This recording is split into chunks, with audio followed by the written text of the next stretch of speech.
Chapter 1680. Are there any other secret passages in the palace other than the one master took us through? Luo Yu asked. He looked at the master in front of him and said, "We only found 2 secret passages in the palace. We don't know about the others." What they knew was limited, but they searched everywhere. However, they didn't find any clues. Hearing this, Fengzhou's eyes flashed slightly. There is another secret passage. I think they should have gone through it. After saying this, she stepped out. The people behind her quickly followed her out. Under Fengzhou's lead, they came to the secret passage where Yi Sushi sent little Feng Yi and Zhao Yang away. They found that the secret passage's mechanism was destroyed. The stone door couldn't be opened and was completely sealed. They were more and more certain that they left from here. Let people open this place and search along this secret passage. In addition, send a group of people to Tianlin City to search. If I'm not wrong, they should be there. Okay, we'll look for them right away. Luo Yu and the others responded and quickly split up. On the other side, in a human market adjacent to the imperial city, there were many slaves locked in large iron cages. There were big and small slaves, old and young, male and female. They were all categorized into 3 classes and locked in iron cages to be sold. Most of these slaves, except for some who were sold by their masters, were captured and brought here by others. Among them, children were the most important. Zhao Yang and little Fengye were also locked up in an iron cage inside the building. The 2 of them sat against the cage. Their faces were dirty, and the clothes on their bodies were no longer recognizable. They escaped the capture of the tall and thin man last time, but they didn't escape the fate of being targeted by human traffickers. Several human traffickers were waiting for them in the dark. They couldn't escape and finally fell into the hands of those people and were locked here. Yang, what should we do? It's okay. Don't worry, I have a way. Zhao Yang whispered a few words in his ear. At the same time, he took out 2 small pills from his waist and swallowed one for each of them. After about half an hour, the 2 of them were covered with red spots. They cried out, "Ah! So uncomfortable, so uncomfortable." The 2 of them rolled on the ground and cried. What's going on? The people outside came in to take a look. They saw 5 or 6 children squatting on one side of the cage, while 2 people on the other side were rolling on the ground. Their skin was covered with red spots. Why do these 2 brats have red dots on their bodies? A man with a whip in his hand asked curiously. Another person said, "Look at that red dot, why does it look like smallpox?" Don't tell me these 2 brats are suffering from smallpox. As he spoke, he couldn't help but take a few steps back. When the man heard what he said, he was shocked and hurriedly retreated a little. Smallpox. If those people are infected, how are we going to explain it to the higher-ups? Lock those 2 brats in the woodshed at the back first, then find a doctor to check if it's smallpox. So, the 2 of them discussed and called 2 other men who were doing odd jobs. They took Yang and little Feng Yi out of the iron cage and locked them in the woodshed at the back. The 2 of them were thrown into the woodshed and cried a few times. After those people went away, Zhao Yang went forward and helped little Feng Yi up. Get up, let's find a way to leave here. Chapter 1681. Wait a minute. Zhao Yang squatted down and took out the universal bag hidden in his boots. He took out an iron wire from it and fiddled with it for a while. Then he opened the locked door. Immediately, he pulled little Feng Yi and ran to the back door. Take the antidote. Zhao Yang handed him the antidote and took him into an empty courtyard. The 2 of them sat in the corner and gasped. Yang, why do you have these things? Little Feng Yi blinked and asked curiously. The princess gave them to me for self-defense. I have been keeping them. He thought as he spoke. After resting for a while, he said, "We can't stay here. If those people know that we escaped, they may look for us in the city. Let's go. Where are we going? Back to the palace? Little Feng Yi asked. Let's go out of the city gate first. He pulled him to the city gate. He planned to leave the city first and ask for information along the way. Yang, how can you open the lock with that iron wire? Little Feng Yi asked curiously. He found that he didn't know anything that Yang knew. I learned how to open locks. Not only can I use the iron wire, but I can also open the lock with a pen. Zhao Yang said while paying attention to the people on the street. When he saw several people looking around on the street, he couldn't help but speed up his pace. Let's go. They're coming. Little Feng Yi didn't dare to ask any more questions and ran with his short legs. The two of them blended into the crowd and ran out of the city gate. After entering the small forest, Little Feng Yi tripped over a tree branch and fell forward. His hands were scraped and bleeding. He looked at his bleeding hands in a daze. Looking at the blood, he couldn't help but think of the bloody scene that night. He sat there in a daze for a long time without any reaction. You're bleeding. Let me bandage it for you. Zhao Yang blamed himself. He was older than him, so he ran faster. However, he didn't take into account that he couldn't keep up with his speed and made him fall. I miss my father and mother. After a long time, Little Feng Yi raised his head and looked at Zhao Yang who was bandaging him. He said in a soft voice with grievance, Yang, I miss my father and mother. Zhao Yang was slightly stunned. After a long silence, he sat down and said, You'll see them later. He also missed his father and mother. This time, they might really be gone. When will we see them later? Little Feng Yi asked crisply. Zhao Yang thought and said, When we find the princess, when we find her, we will see your father and mother. Let's find someone. And see if T. If he didn't mention it, how could he ask?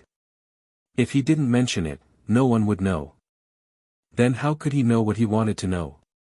Because if some people who have a grudge against them know that you are the little uncle of the princess, they will capture you to threaten them. At that time, we will also be in danger. Chapter 1682. Then let's go to the big tree inside to have a rest. Zhao Yang pointed to a big tree inside and led him inside, holding his hand. In the evening. As the sun set in the west, half of the sky was dyed with red clouds. Night was coming, and the temperature in the grove gradually dropped, becoming a little cool. Under the big tree, two children were sleeping in each other's arms. They slept soundly in this grove without any precaution. After all, they were just children, and they had just escaped.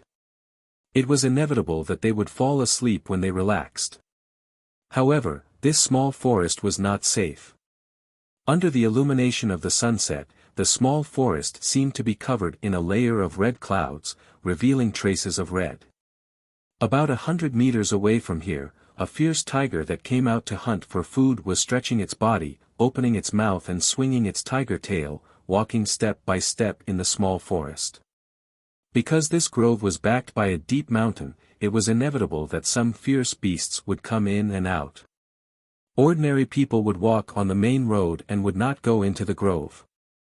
Therefore, there were very few opportunities to meet fierce beasts. Who would have thought that these two unlucky children would run into each other? As the ferocious tiger approached step by step, its ferocious and bloodthirsty eyes searching for prey, the two children were still sleeping soundly under the tree. When the ferocious tiger smelled the scent of living people, it followed the scent step by step and finally saw the two delicious prey on the tree. For fierce beasts, human children were easier to hunt because their strength was limited. Often, when they met the fierce beasts, they could only wait to be eaten. Chi! The fierce tiger's nose was scratched by the grass, which made it subconsciously snort. 2 breaths came out from its nose, but it was also this sound that made Zhao Yang, who was sleeping soundly, suddenly open his eyes. Almost at the moment when he opened his eyes, Zhao Yang felt the pressing danger. He thought that those people had caught up with them again, so he quickly got up and shook little Fengyi to wake him up. Wake up, we have to hurry. Before he finished speaking, his whole body froze.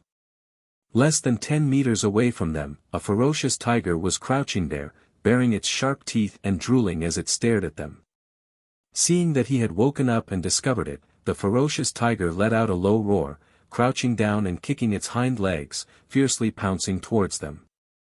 Roar! Yang, what, ah!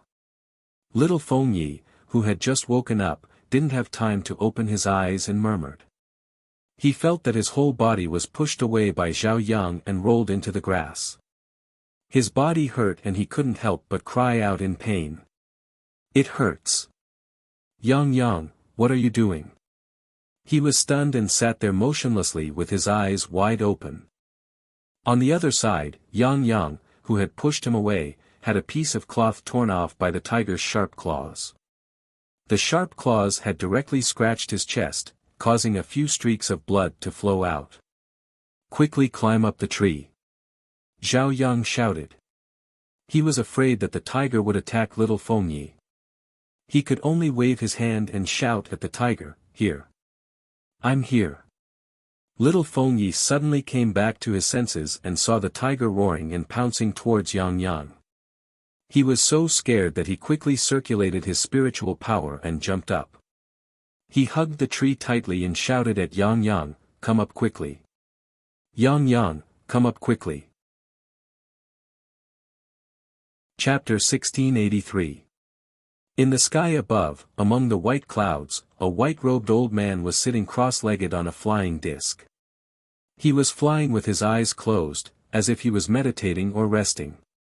However, the divine sense that was released could hear the voices of the people below. He could vaguely hear that among the chaotic voices, there seemed to be the cries of children for help and the roars of ferocious tigers. Hearing this sound, he slowly opened his eyes. He made some calculations with his hand and looked down. Through the clouds, he could see that in the forest below, a 3-year-old child was hugging the branch of a large tree and crying for help. Under the tree, a 7 or 8-year-old boy was drenched in blood. While dodging the tiger's attacks, he tried to use the dagger in his hand to stab the tiger. However, the little boy was small and weak, so he couldn't kill the tiger at all. The little boy was hit by the tiger, and his small body flew a few meters away before he convulsed and fainted. Just as he was about to bite the little boy who had fainted, the little boy on the tree stopped crying, took off his boots, and smashed them at the tiger. Unexpectedly, it attracted the tiger's attention. Roar! The ferocious tiger let out a low roar and fiercely charged forward. It used the tiger's strength to fiercely smash into the tree. In an instant, the child who was hugging the branch cried out in alarm and fell to the ground. Ah! Little Fengyi covered his eyes with both hands in horror and began to cry. He was afraid that he would be eaten by the tiger. He was afraid that if he died, only his bones would be left. Perhaps, the tiger would also eat his bones, and then there would be no bones left. However, in his fear, he closed his eyes and didn't feel the pain of crashing into the ground. He didn't feel the pain of being bitten by the tiger's mouth and sharp teeth. Instead, he heard the cry of a beast. "It's okay." An aged yet amiable voice entered little Fengyi's ears, causing her to be startled. Her little hand that was covering her eyes slowly moved away from the small gap between her little fingers. Through the gap of her little fingers, she saw an old grandpa in white clothes, with white hair and white eyebrows. "Granddad Deity. You must be Granddad Deity." The little fellow opened his hand in surprise. Only then did he realize that his body was suspended in mid-air. Granddad Deity waved the horsetail whisk and he slowly landed on the ground. Hearing little Fengyi's words, the old man stroked his beard and laughed. He seemed to be very happy. He flew down from the air and landed on the ground. He got up and walked to Fa Zhao Yang's side to check his injuries. "Granddad Deity, how is Yang? Will Yang die?" Little Fengyi asked worriedly. The old man stroked his beard and shook his head with a smile. He won't die. This is a predestined fate and also a fortuitous encounter. He took out an elixir and stuffed it into Zhao Yang's mouth. When he probed Zhao Yang's aura, a hint of surprise flashed across his eyes. This physique is indeed a rare cultivation genius. Little Feng Yi didn't understand and tilted his head to look at him. He saw Granddad Deity touch his head and then place his hand on it. He didn't know what he did, but he heard his emotional voice spread over. It seems like it is the two of you. The old man's loving gaze landed on the two of them and he smiled. Follow me. The moment he said that, he waved his horsetail whisk and Zhao Yang, who was lying on the ground, was moved onto the flying disc. Chapter 1684. Go where you should go. The old man stroked his beard and smiled. He reached out his hand. Come with me. But I still have to find my father and mother. I still have to find my niece. Little Feng Yi put his little hands behind his back and took a step back. If I leave, I won't be able to see my father and mother. My niece won't be able to find me either. He. The old man chuckled. He looked at him deeply and said meaningfully, it's not that you won't be able to see her, it's just that the time hasn't come yet. Why? The little guy seemed to like to ask why because he didn't understand what he was talking about. The old man, who didn't want to say much, saw the little guy take a step back and hide his little hands behind his back. He didn't want to leave with him, so he patiently explained, let me ask you. Did your mother have a difficult birth when she gave birth to you? Little Feng Yi blinked and thought for a moment. He nodded blankly. Yes. My father and mother said that they almost died when they gave birth to me. It was my niece who helped my mother deliver the baby. That's why we were able to survive. It could be said that he had heard them talk about this since he was young. They said that if it wasn't for Fengjiu, they would all have died. But what did that have to do with this? The old man smiled and flicked the horsetail whisk in his hand. He slowly said, life and death are determined by the heavens. However, some people defy the heavens and change their fates. It's because of this that many strange things happen. He paused and looked at him. Do you know why this old Taoist is here? Seeing the little guy shake his head in a daze, he smiled and said, that's because you and this old Taoist are fated to be master and disciple. And this fate between master and disciple is also a strange fate. It's born from the changes of the heavens. You are fated to be with me, but you are not fated to be with your parents. Therefore, the person who appeared here is me. The person who saved you from danger is also me, not your family. Do you understand now? The old man asked with a smile. The little guy didn't quite understand, but he understood the gist of it. He asked, then will I be able to see my father, mother, and niece in the future? If it's fate, of course. When he heard that, little Feng Yi lowered his head and thought about it. He saw that Yang was unconscious and asked, Granddad Deity wants to take me and Yang as disciples. Why did Granddad Deity say I am an old Taoist? Am I a monk? I don't want to be shaved bald. He. Hearing the child's words, the old man chuckled and said, let's go. Follow me and you'll find out. As soon as he finished speaking, he turned around and boarded the flying disc. Seeing this, little Fenya bit her lip and hesitated for a moment before following up. She stepped onto the flying disc, which flew up and disappeared into the clouds. A day later, Fengjiu and the others followed the secret path and found the town that the two children had been in. They started to investigate and confirmed that the two children had been here before. They followed the clues and found out that they had escaped after being sold to the slave market by human traffickers. Therefore, they followed the nearby route and entered the boundary to search. Unexpectedly, they found torn rags and shoes in the small forest, as well as spots of blood on the ground. It could be said that the Feng Wei and the others had a heavy heart because the clues ended there. They could only send a letter to Fengjiu and ask her to come personally. Chapter 1685. Mistress, it's here.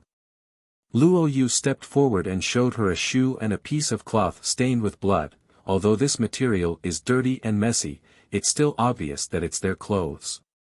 According to the investigation, someone heard the roar of a ferocious tiger coming from this small forest.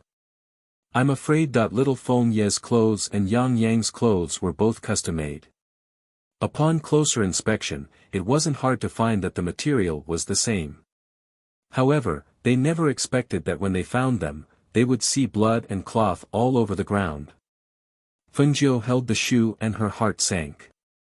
She didn't know what to say for a long time. Were the two of them really gone? Did they die in the jaws of a tiger? Let's go back. Feng Xiao said. With a pale face, she turned around and walked back. Her father and the others died in a sea of fire. Now, he couldn't even save his little brother and let him die in the jaws of a tiger. How could he face her father and the others when he went to the underworld? Seeing her father turn and walk back, Fengjiu narrowed her eyes. Her heart was heavy, and she didn't know what to do. Recent events had happened one after another, catching her off guard. Now, the enemy was watching from the shadows, but she didn't have the ability to deal with them. She really didn't know when all of this would end and when would she be able to turn things around. After returning to the palace, Fengjiu walked towards the main hall and saw Ren Xiang walking towards her with a grave expression. Seeing this, she stopped and asked, "Why do you look so pale? Did something happen?"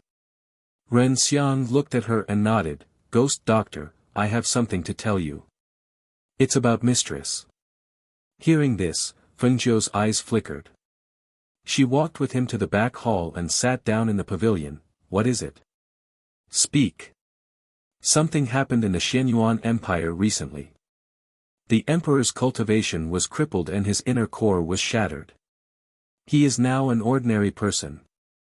Due to the empire's internal and external troubles, mistress can't come here for the time being. She sent someone to deliver this letter to you." Ren Xiang took out the letter and handed it to Fengjiu. Fengjiu's heart sank when he heard Ren Xiang's words. Even the Xianyuan Empire was affected. Xianyuan Moza's father, the king with the aura of an expert, had his cultivation crippled. Just like an ordinary person. The more he thought about it, the more shocked he was. This force actually wanted to destroy their Phoenix dynasty and Xianyuan Empire. She opened the envelope and took a look at the letter Xianyuan Moz had written to her. In it, he had told her everything that he had to deal with recently, including the fact that his father's cultivation had been crippled. After reading his letter, she thought for a while and said to Ren Xiang, "Things on my side are already like this, and there's nothing to protect. How about this? Bring your men back to the Xianyuan Empire to help him. But the enemy on your side is still." Ren Xiang was a little hesitant. The enemy was still in the dark, and he didn't know if they had already left. Was it really okay for him to leave now? Although he was also quite worried about his master's side, his master also placed great importance on her safety. He was worried that if something really happened to her after he left, what should he do? "Don't worry and go. I'm going to discuss the matters here with my father. I already have a plan in mind," she said, telling him not to worry. Chapter 1686. All right then. I'll go back and make some arrangements first. Ren Xiang cupped his hands and left. Seeing him leave, Fengjiu sat down for a while before heading to the main hall. She only saw Guan Shilin in the main hall, but her father and the others were nowhere to be seen. She asked, "Brother, where's my father?" Father went back to his room. I saw that he didn't seem to be in a good state of mind, so I let him go back and rest. Too many things have happened recently, and I'm worried that he won't be able to withstand so many shocks. Guan Shilin sighed, looked at her, and asked, "Why did Ren Xiang look for you?" "He told me that something happened to Moze, and his father's cultivation was destroyed." Now he's like an ordinary person, and his body is even worse than an ordinary person's. In addition, the 8 great empires are pressuring them, so their troubles are no less than ours. Speaking of this, Fengjiu sighed softly, leaned back in her chair, and narrowed her eyes. Too many things have happened recently, and I'm a little unprepared. Also, I don't know if the enemy in the dark has left yet. Will they still make a move against us? So, I thought of a plan. I wanted to discuss it with Father and the others, but looking at the situation, I'm afraid they don't have the energy to do so. What plan? Guan Shilin asked. Fengjiu opened her eyes, sat up straight, and looked at him. I want to abolish the imperial system, and I want the Feng family to disappear from here. Hearing this, Guan Shilin's heart trembled. You mean, you want to overthrow the Phoenix dynasty that we worked so hard to build? Abolish the imperial system? Let there be no more monarchy here. Only the great families and other forces. Is that what you mean? That's right. She nodded. It's easy to build a dynasty, but it's not easy to protect one. Especially now that we've provoked an enemy that we can't deal with. If we continue to protect this dynasty, there will be no people left in the end, and the dynasty will only be an empty shell. There's no point for such a dynasty to exist. I want to take this opportunity to overthrow the dynasty and let father and mother live in seclusion to cultivate.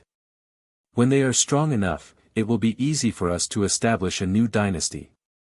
Her voice paused, and her eyes were gloomy. I have a premonition that if we continue to guard the current Phoenix dynasty, I'm afraid things will get even more out of hand. Grandfather and the others are already gone, and I don't dare to imagine it. If something happens to father and mother, then. She wanted to protect her family and the people she valued. However, before she could reach the peak of her strength, if something happened to them, then even if she stood at the peak of the world in the future and had unparalleled strength, what was the use? After hearing her words, Guan Shilin fell into deep thought. After a long while, he said, "You can discuss this matter with your parents. Although I think it's a pity, I'll support whatever decision you make. I believe that as long as you tell them in detail, they'll understand. Moreover, we've lost so many Phoenix guards, and our combat power is weak. Even if the person behind the scenes doesn't make a move, I'm afraid that the other countries will take the opportunity to make a move. Since that's the case, why don't we arrange a way out as soon as possible?" Chapter 1687.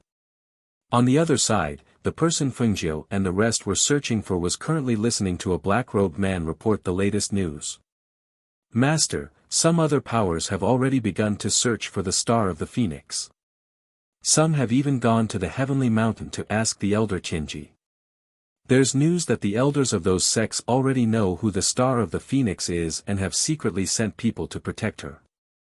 They want to bring the Star of the Phoenix back to their sections." "The Star of the Phoenix? Pfft." The person inside sneered, "What destined Star of the Phoenix? The ruler of the world? She's just a woman. What can she do?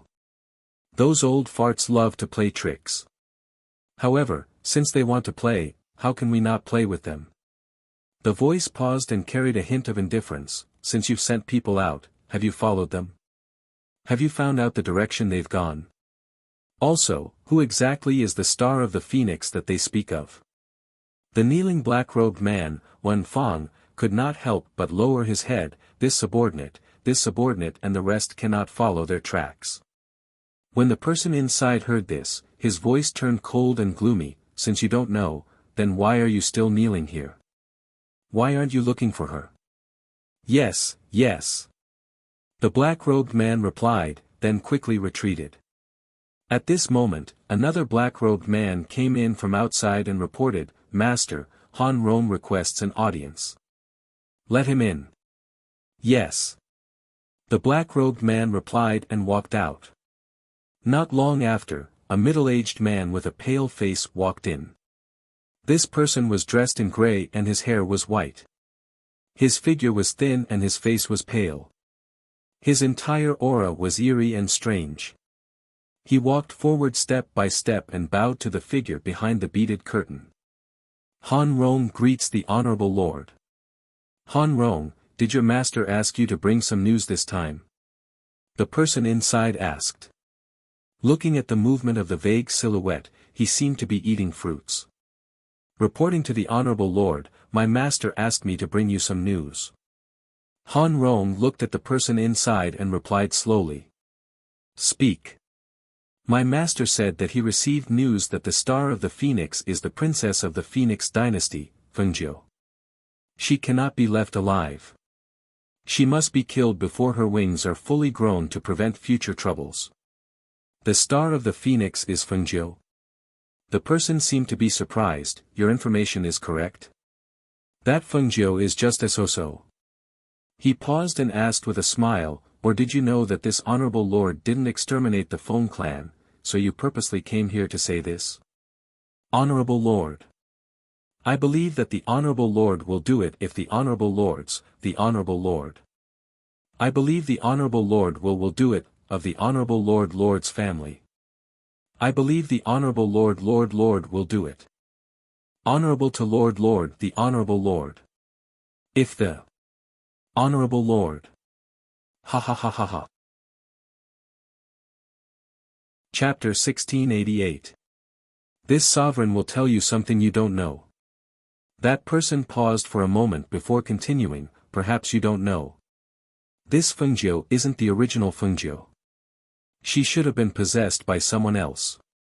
Her body was taken over by a strange soul that came out of nowhere and became the current Fengjiu. If I want to kill these ants, I only need to say a word. I can make them die without a burial ground with just a flick of my finger.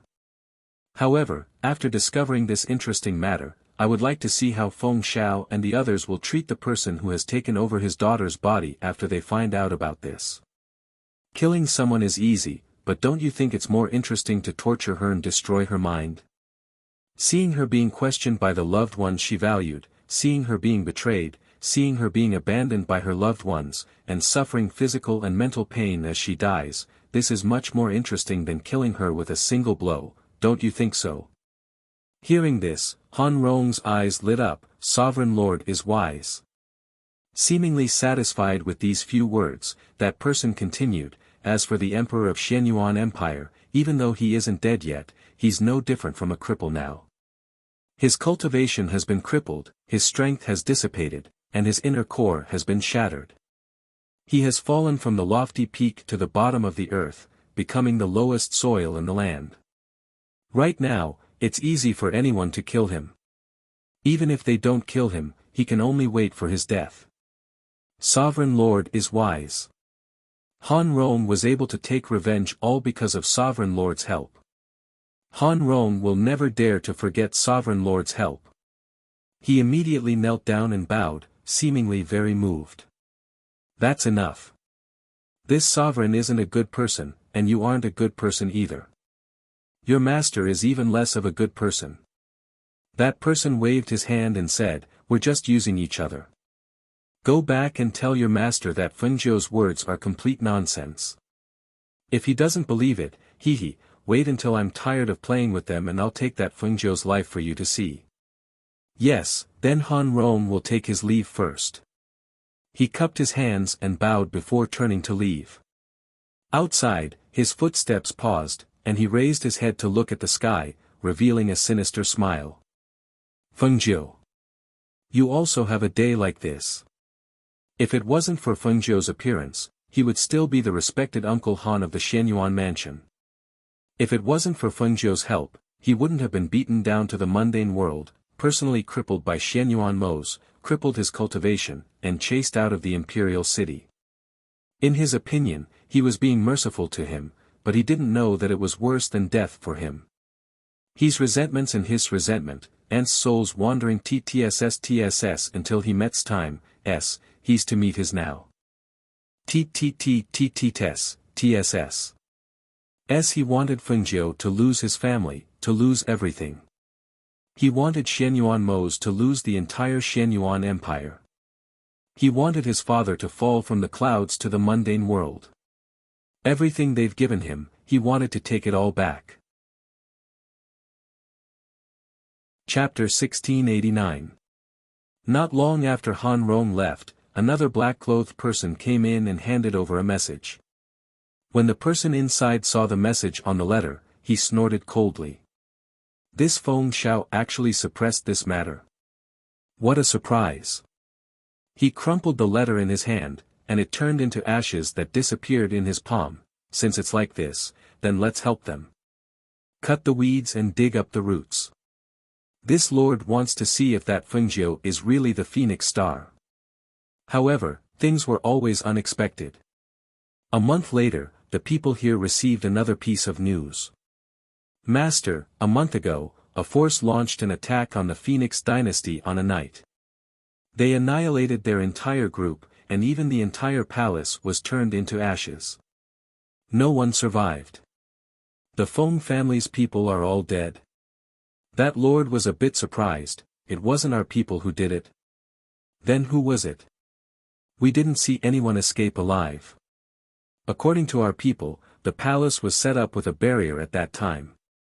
It was impossible for the people inside to escape. Also, it wasn't our people who did it. The black-clothed person reported. Fengjiu is also dead. Did you see the corpse? What about her ancient divine beast Fire Phoenix? That person asked again. He felt that this matter was strange. How could it die so easily? That night, we saw the ancient divine beast Fire Phoenix appear to fight. However, it was shot down by an arrow in the end. Its entire body caught fire and it fell into the flames and disappeared without a trace. The black-clothed person paused and said, our people saw it with their own eyes. It shouldn't be fake. However, there is a strange matter. Oh. What is it? Before this, Feng Xiao had issued an imperial order. He said that the Phoenix Guards had suffered heavy losses. He said that they provoked a strong enemy and couldn't protect the Phoenix dynasty. From the day the imperial order was issued, the system of the dynasty was abolished. In the future, there would only be the various family forces, and there would no longer be the imperial family ruling. Hearing this, that lord behind the scenes was silent. He tapped his finger on the table, making knocking sounds. After a long time, he said, interesting. He gave it up just like that. He really is willing to give up everything that he obtained with great difficulty. However, are the Feng family's people really dead? I won't believe it if I don't see the corpse. Master, do you suspect that they are trying to escape? The man in black asked. Don't you think so? The man in black pondered for a moment and said, that night, I heard screams coming from inside. Furthermore, the barrier didn't disperse until the fire burned everything to ashes. How could those people have the strength to escape under such circumstances? Forget it. Since they're dead, then they're dead. Who cares if they escaped or not? You just have to send the news out and get someone to bring it to Han Rong. Whether it's true or not, Han Rong will investigate. He waved his hand, indicating for him to leave. Yes.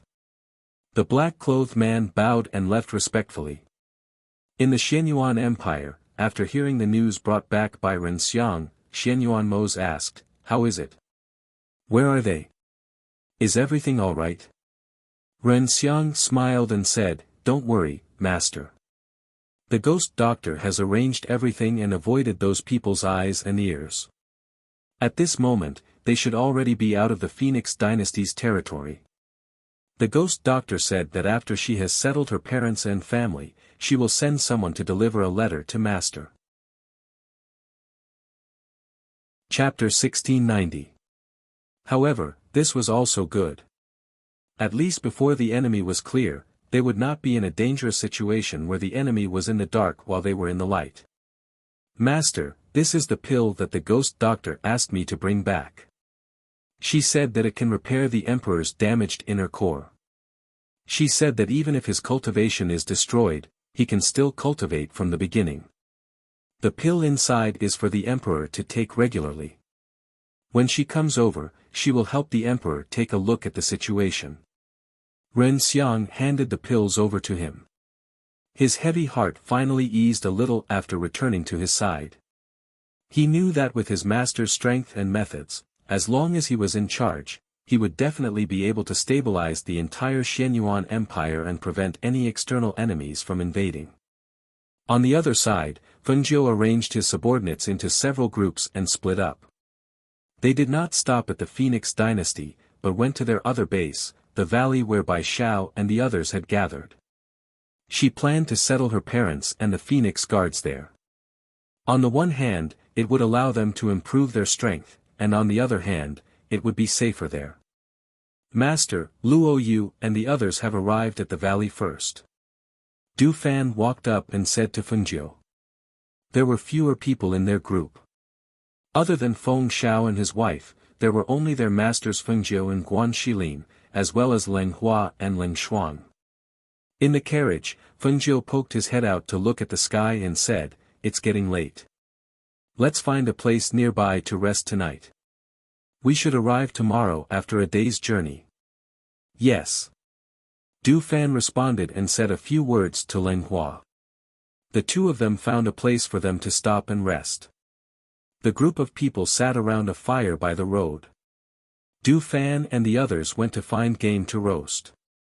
Seeing that her father was silent all the way, Fengjiu asked, "Father, are you reluctant to leave our home?"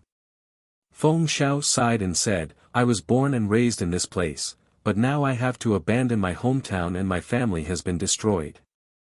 How can everything that I have experienced during this period of time be alleviated in such a short time?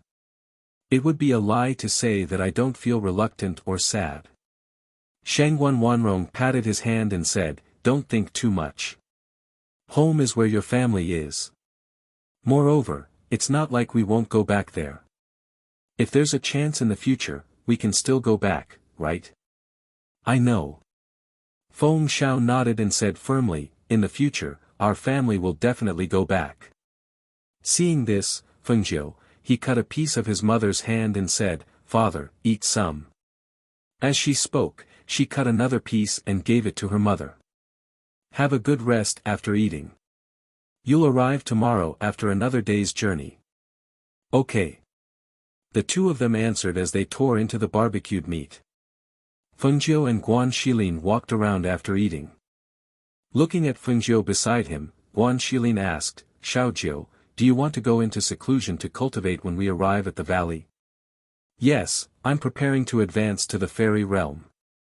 I'll go out after my strength and cultivation have stabilized." Chapter 1691. She paused for a moment, then said, "I don't want to see the people around me die again. I hope that they can live well." Hearing this, Guan Shilin said, "Don't worry, I'll help you. I can help you train them and increase their strength again." He was a Xian martial artist, and his current strength and cultivation were already at the top of the Xian martial artists. In addition, he had mastered quite a few martial arts techniques and killing moves. Training the Phoenix guards shouldn't be difficult for him. Fengjiu nodded, then said, Then when we reach the valley, I'll leave the Phoenix guards and the others to you. As for the problem of pills, don't worry. I'll provide you with enough pills so that everyone can advance in the shortest time possible." The group rested there for the night. When the sun rose the next day, they continued their journey towards their destination. "Master, Madam, Master." Luo Yu and the others, who had arrived at the valley earlier than them, greeted them halfway. When they saw them, they cupped their hands and bowed, saying, "Everything in the valley has been arranged. Master, Madam, please come in and rest. Father, Mother, go in and rest first." Fengjiu said, instructing Leng Hua and Leng Shuang to take care of her parents. "What about you? Aren't you going to rest first? Don't tell me you still have things to do." Feng Xiao looked at Fengjiu and asked. She had been vigilant the entire time, protecting them, afraid that someone in the dark would target them. He knew that she hadn't rested well either. "Du Fan and I will go strengthen the surrounding formations and barriers. Fengjiu smiled, saying, "It's okay, I'm not tired. I'll go back after I've rearranged them. You guys go in first." "Alright then." Feng Xiao nodded, saying, "If you're too tired, it won't be too late to do it tomorrow." I know." She looked at her mother, saying, "Mother, go in with father first." Shangguan Wanrong revealed a faint smile, "I know, you also don't need to be busy for too long." After her voice fell, she walked inside with Feng Xiao. Seeing them enter, she made arrangements for Luo Yu and the others, then said to Du Fan, "Come with me." "Yes," Du Fan replied and followed behind her. On this day, the Feng Wei and the others, as well as Feng Xiao and the others, were all present. Even though they had experienced so many things, the Feng Wei was still in an orderly formation with a piercingly cold aura. It was already evening by the time they finished setting up the surrounding formations and barriers. Fengjiu didn't go to rest. Instead, he brought Du Fan to the forest in the valley. As early as half an incense stick's time ago, Luo Yu and the others had received Fengjiu's order to wait here. Therefore, when Fengjiu walked over, all the Phoenix guards were already standing there. "Greetings, Master." Everyone knelt on one knee and saluted. Fengjiu stood in front of them and looked at the Feng Wei kneeling on one knee in front of him. He didn't know what to feel. There were so many people in the Feng family, but now, there were only 88 people left. It could be said that none of the Feng Wei in the imperial palace had survived. And those who could survive were the people who were guarding the Feng family at that time, as well as some Feng Wei who were scattered outside to gather information. Chapter 1692. Yes. Sonorous and powerful voices rang out in unison. These days, their companions had died, their friends had died, but they had survived. Every time they thought of the helplessness they felt when they couldn't save them, they hated their own incompetence. Only strength, could protect the people they wanted to protect. There was never a moment when they didn't want to become stronger. It would be difficult for them to do it on their own. However, if they had the help of their master, they believed that they could do it. "Get up," she said, and after everyone stood up, she continued, "I will provide you with the advancement pills, and my brother will train you during this time. I hope to see each and every one of you improve by leaps and bounds." She looked at them, and said a few words to Guan Shilin, then turned and left, leaving the people behind her to him. In the next few days, Fengjiu used all the spiritual herbs in her space to refine the advancement pills. After refining a batch of pills, she saw that there were fewer herbs in her space. She wanted to let Du Fan and the others go out, but in the end, she decided to go into the city herself. Just as she was about to tell her parents and prepare to go out, she met Guan Shilin waiting for her outside the courtyard. "Brother, what's the matter? I heard that you're going out." Guan Shilin looked at her and asked. "Yes, I'm going to the city to buy some spiritual herbs. Why? Do you have something you want to buy?" "I'll buy it on the way back," Fengjiu said. "What do I have to buy?" "I'm just worried that it's not safe for you to go out alone." "How about this, I'll go with you." Hearing this, Fengjiu smiled and waved her hand, no need, I'm going to dress up as a little beggar and enter the city." She flicked the red clothes on her body and said, "I can't wear this dazzling outfit, the news must have spread, there might be many people watching in the dark. It's the safest and most convenient way for me to dress up as a little beggar and enter the city." "But you can't do it yourself," he said. "How about this? Since you want to dress up as a beggar, I'll dress up as a beggar and go to the city with you." "You?" She looked at him in surprise, then laughed and waved her hand. No, you're not cut out for that." "What do you mean by that? If you can do it, why can't I?" Guan Shilin said disapprovingly. As soon as he finished speaking, he saw her slap his chest. "Look at you, your muscles are firm, and you're tall and strong. You don't look like a beggar at all." All right, that's it. I won't talk to you anymore. I have to go back and prepare before entering the city. Fengjiu smiled and turned to leave, preparing to return to his room to change his clothes. Hearing her words, Guan Shilin couldn't help but lower his head and look at his muscular body. He frowned and said, "That's true. It's okay to say that I'm a thug, but no one would believe that I'm a beggar." However, he was still a little worried about letting her enter the city alone. "Are you worried about Master?" Du Fan had walked over at some point and appeared beside him. Guan Shilin glanced at him and said, "How can I not be worried? The Phoenix dynasty is gone, and so is the Foam clan. She left her home and came here. Who knows how many people outside want her life? How can she be at ease if she goes out alone?" Chapter 1693. Guan Shilin glanced at him and said, "You seem to be very confident in her." He, that's true.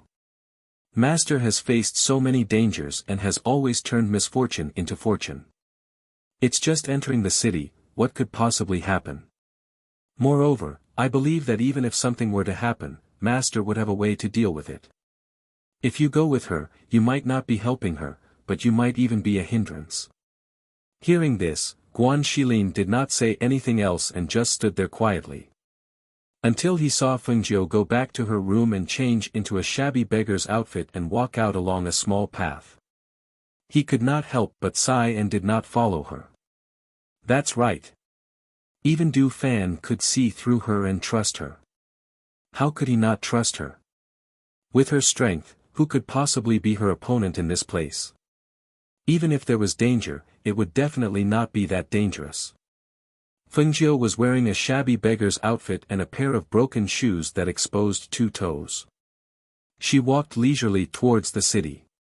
Wearing this outfit and smearing her face with dust, she looked ordinary and inconspicuous. Whether it was on the mountain path or after entering the city, she only attracted the disdainful gazes of others. She did not wander around, but walked into the largest elixir store in the city. She took out a list and placed it in front of the shopkeeper. "Shopkeeper, I've collected all the herbs on this list and I'll give it to." Before she could finish, the shopkeeper raised his hand and slapped her away. "Where did this little beggar come from? Get out of here. Don't block our business. Quick, get out." The shopkeeper looked at the beggar's shabby clothes and skinny body. From the looks of it, she probably did not have anything valuable on her. He immediately waved his hand and began to chase her away. "Hey, don't chase me away. I'm here to buy things. Don't worry, I have money." She dodged as she smiled and handed the list to the shopkeeper. "Give me all the herbs on this list. You won't be short of benefits." The shopkeeper looked at him suspiciously. He took the list and looked at it. Immediately, he became angry and scolded, "Little bastard. You dare to say that you're not here to fool me?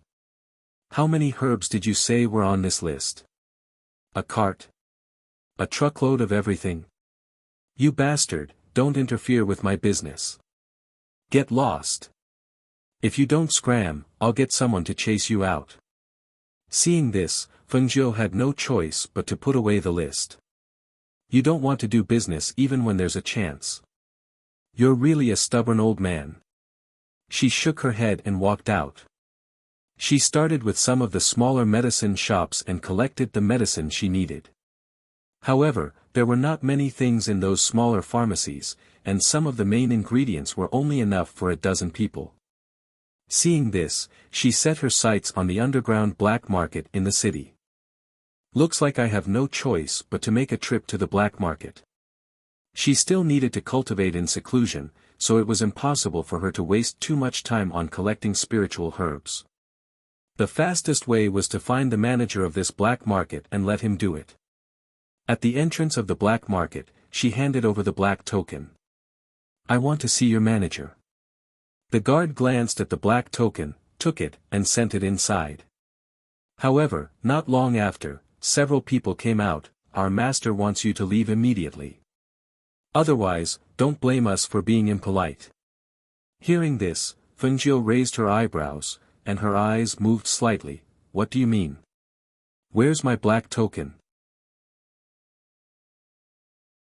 Chapter 1694. Our manager said to take back that black token. If you know what's good for you, leave quickly. Otherwise, don't blame us for being impolite. The black market guard didn't know who this little beggar was. He was only following the orders of the higher-ups. Those who could hold their black token were usually big shots with reputations. This little beggar in front of them didn't know where he got his black token, so it was normal for the manager to take it back. Hearing that, Fengjiu's lips curled up, revealing a smile that wasn't a smile. Your manager asked you to take it back.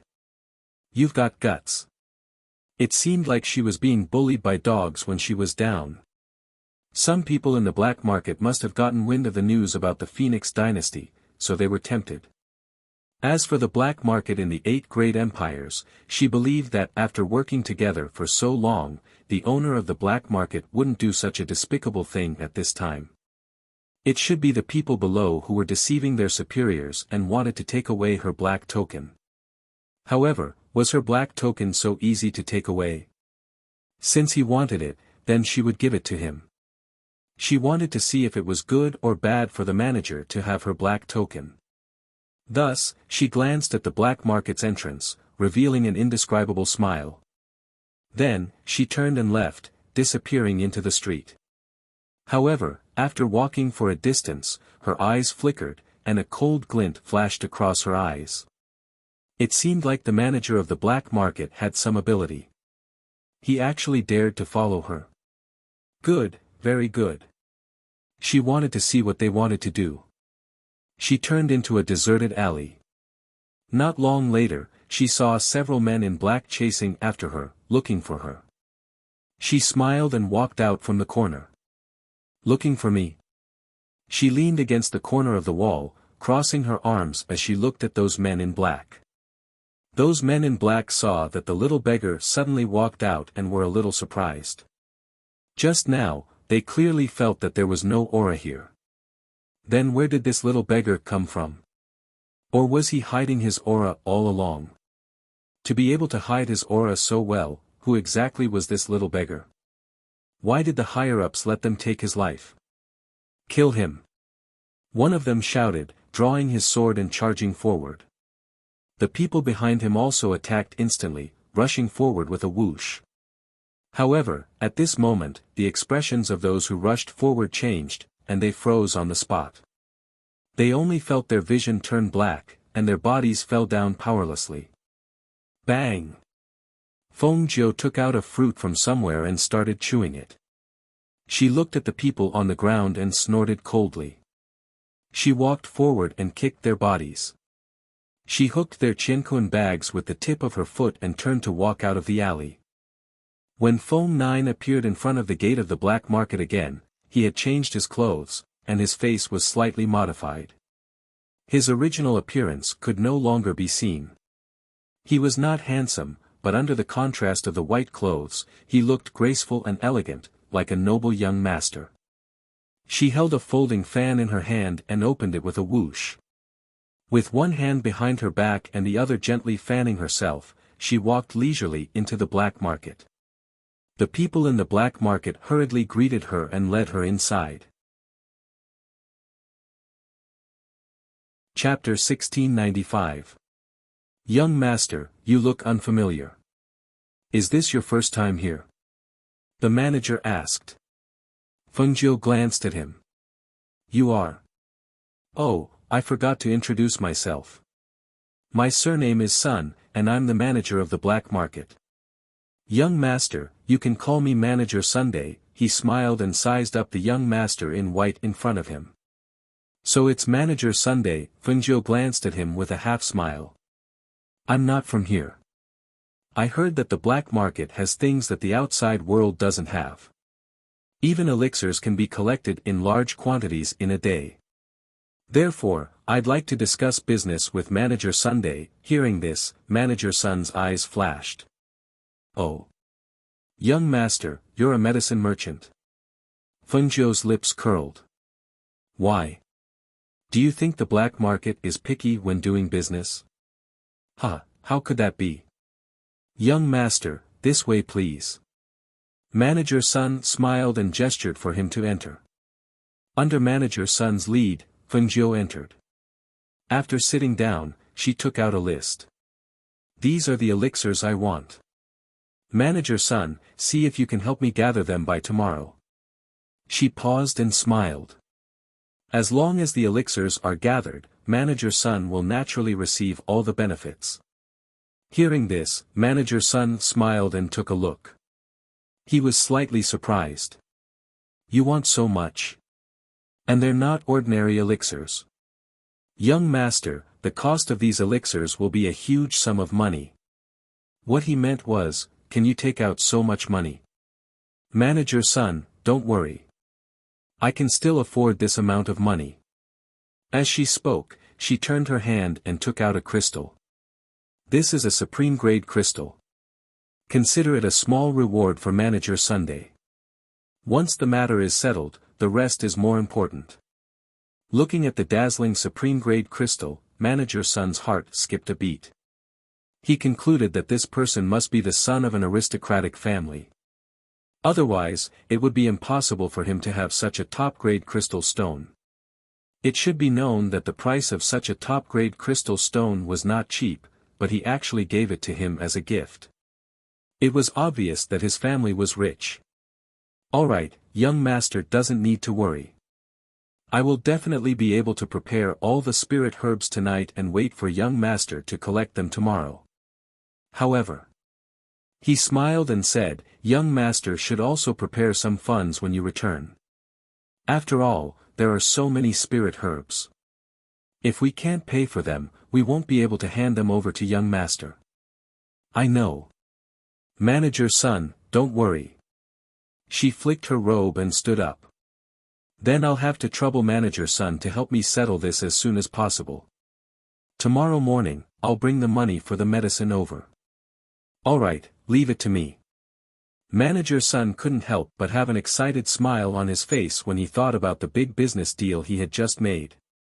He was prepared to personally send the white-clothed man out, but unexpectedly, the white-clothed man stopped when he reached the battle arena.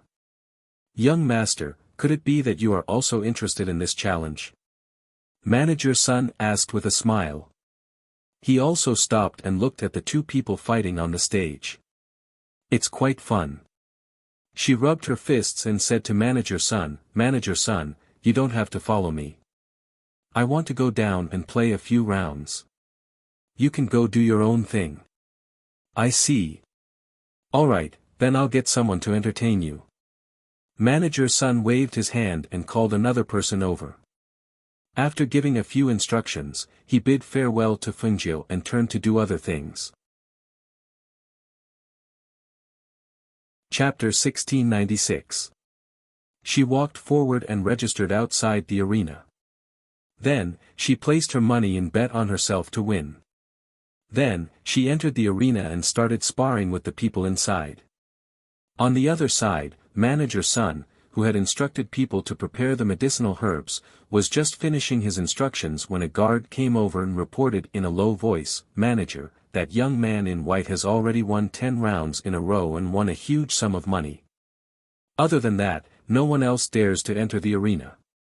Won 10 rounds in a row. Isn't that person a golden core cultivator? Why is no one a match for him? Manager Sun frowned slightly. He sized up that young man in white and saw that he was at the peak of the golden core realm at such a young age. That was why he thought that he should be a disciple of a large family clan. Although he was young, his talent was outstanding. However, in the arena, how could no one be a match for him at the peak of the golden core realm? That young man in white's movement technique is strange. He didn't hit his subordinates too hard. However, every one of them was knocked out in less than 3 moves. Hearing this, Manager Sun turned and walked towards the arena, intending to take a look himself. However, before he reached the arena, he saw the white-clothed young man walk out of the arena with a flick of his robe. He then followed an old man to the back. He stopped in his tracks and stared at the old man with a frown. Isn't that elder he? Why is he at the front? I don't know. We didn't inform him, the guard beside him said. The black market was divided into two factions. One belonged to the president, and the other belonged to the two elders who guarded the black market. The manager naturally obeyed the president's orders, and so did they. However, some of them obeyed the two elders' orders. Both sides had their own forces behind them, and they couldn't stand the actions of the other party. Hence, there was no lack of secret fighting. They wanted to push the two elders away, and the two elders wanted to pull the president down. At this moment, seeing that one of the two elders had actually appeared in front of them, they were naturally puzzled.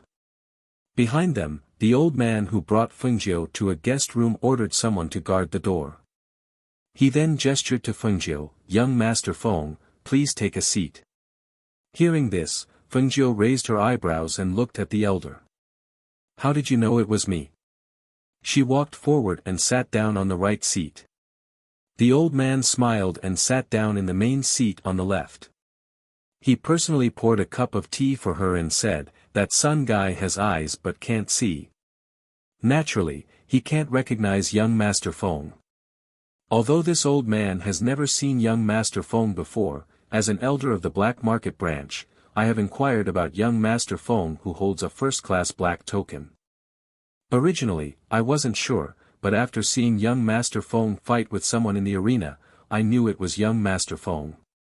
"Oh. You can recognize me just by exchanging blows with others?" Hearing this, the old man smiled and said, "Young Master Feng might not know, but a few years ago, I saw young Master Feng exchanging blows with someone. I remember young Master Feng's strange moves. Elder, he has good eyesight." She was still thinking that with her disguise, it was impossible to see her original appearance. How could someone recognize her? "I don't dare." He smiled and raised his cup of tea. "Young Master Feng, please. Please." She also raised her cup and took a sip. Chapter 1697. As an elder of the black market, even if it was just a branch elder, he knew how powerful the ghost doctor's name was these few years. Even an elder like him didn't have as many rich experiences and fortuitous encounters as she did. He heard that she even went to the 8 great empires, but he didn't expect that he would come back here again and see her here. Seeing her here, he could more or less guess that the recent rumor of the Phoenix Empire being burned down was related to her. If it wasn't her idea, then it was her plan to beat them at their own game to get rid of the enemy. Only, to destroy a dynasty just like that, this kind of breadth of mind, this kind of courage, really made many people feel ashamed of their inferiority. Looking at the people guarding outside, Fengjiu's eyes moved slightly, asking, "Looks like the black market isn't too peaceful here." "Since elder he doesn't know that I'm here, then, you shouldn't know that my black order was detained by your manager's son, right?" "What?" Elder he was shocked, and stood up in disbelief, that grandson actually dared to detain young Master Feng's black order. He must have eaten a leopard's guts. "I originally planned to buy some herbs from the black market, but the moment I handed over my black order, it was detained by him, and he even sent people to kill me. Hee, I also think that his guts aren't small." She played with the teacup in her hand, slowly speaking. "Young Master Feng, I'm really sorry, I believe you know quite a bit about this internal strife, but don't worry, I'll report this matter, and I'll definitely let the higher-ups take care of them." As long as this matter was reported, then the black market's president would have to change. The heavens were really helping him. This surnamed son really didn't have eyes, actually having ideas about the ghost doctor, daring to have ideas about the ghost doctor, he wanted to see how they would die in the end. Fengjiu only smiled, but didn't say a word. Seeing this, elder he paused, then asked, "Then I wonder what herbs young Master Feng wants. I can get people to prepare them for young master." "No need, I've already asked manager's son to do it, let him handle this matter." She turned the teacup in her hand and said, but there's something I need your help with. Please instruct me, young Master Feng. Elder, he hurriedly said. Her eyes were gloomy as she said, help me send a letter to the 8 great empires and have them pass it to your masters. All right. Old he responded and went inside to take out a brush, ink, paper, and inkstone. Then, he retreated a little and sat down. Fengjiu wrote a letter, asking the black market to help investigate this force. After working together for so long, although she had never met the owner of the black market, she believed that the owner of the black market would help her. Moreover, if she and Xianyuan Mose could not find out about the power, then perhaps only the master of the black market could find out. Receiving the letter from Fengjiu, Old he said, young Master Feng, don't worry. I will have someone send this letter as soon as possible. It will definitely reach them. Okay, help me settle my winnings. I'm leaving. She gestured. Sure. Young Master Feng, please take a seat. He walked out and asked someone to calculate the amount of money she had earned from winning 10 rounds in a row and hand it over to her. Then, he personally saw her out. At this moment, he saw Manager's son waiting outside. Chapter 1698. What do you mean by receiving your guests? Old he snorted. The guests here are all from the black market. I happened to be free and saw that this young master's skills were extraordinary, so I chatted with him for a while and drank a cup of tea with him. Why? Do I need your permission? Ha ha ha, I wouldn't dare. You are the mayor of the black market. I am just a small manager. How would I dare to ask? He said in a strange tone, then looked at Fengjiu who was standing leisurely with his hands behind his back. He said, young master, I heard that you won 10 rounds in a row. I came especially to congratulate you. Did they pay for your winnings? They already paid. As Fengjiu said, he looked at Manager Sun and said, Manager Sun, arrange the things I want as soon as possible. I hope that tomorrow's trip will not be in vain. No, I will prepare it for you tonight. As he spoke, he personally saw Fengjiu out. Out of the corner of his eye, he saw that Old he did not follow, so he asked, young master, we have already made such a big deal, but we don't even know your surname. This seems. Fengjiu, who had already walked to the entrance of the black market, stopped and glanced at him with a faint smile. He said meaningfully, Manager Sun, why are you in such a hurry? When we meet again, you will definitely know who I am. Hearing this, Manager Sun was startled for a moment. When he wanted to ask again, he saw that the white-clothed young man had already walked into the crowd. Seeing this, he gave a meaningful glance to the guards behind him, indicating for them to follow and keep an eye on the white-clothed young man. After leaving the black market, Fengjiu did not go back. Instead, he strolled around the city for a while, then found a restaurant and ordered a table of food and wine to eat. His leisurely expression was like that of a noble young master going out to play, as if he did not know that someone was watching him in the dark. On this day, she wandered around. Sometimes, she would sit in a restaurant to eat meat and drink wine. Sometimes, she would sit in a tea house to sip tea. Sometimes, she would sit in a street stall to eat snacks. The day passed by as she wandered around. When night fell, she checked into an inn. After a comfortable bath, she put on her underwear and rested on the bed for a while. When it was late at night, she opened her eyes and jumped out of the bed. She took out a dazzling red robe from the space and put it on. She opened the window and jumped out of the window. Just as she jumped out of the window, the two people in charge of watching her, one in front and one behind. The person behind only felt a gust of cold wind, as if his neck was pricked by a needle, and his whole body fell down. When the person in front heard the commotion, he rushed to the back to take a look, only to see that person collapsed in the corner of the wall. He immediately went forward, but before he could do anything, he also collapsed. You dare to follow me with this kind of skill? She coldly snorted. Her red robe fluttered, and she stepped on the wind and headed towards the black market. She had come in during the day, so she was very familiar with the route. After she snuck in, she headed straight for the black market's medicine pavilion. One day's time was enough for Manager Sun to move the medicinal ingredients. When she saw the person guarding the medicine pavilion, her eyes moved slightly. Feeling the movement of the wind, she directly grabbed a handful of medicinal powder and opened her hand, letting the medicinal powder drift in the air with the night wind. In the backyard of the black market, Elder He was talking to another elder about seeing the ghost Dr. Fengjiu today.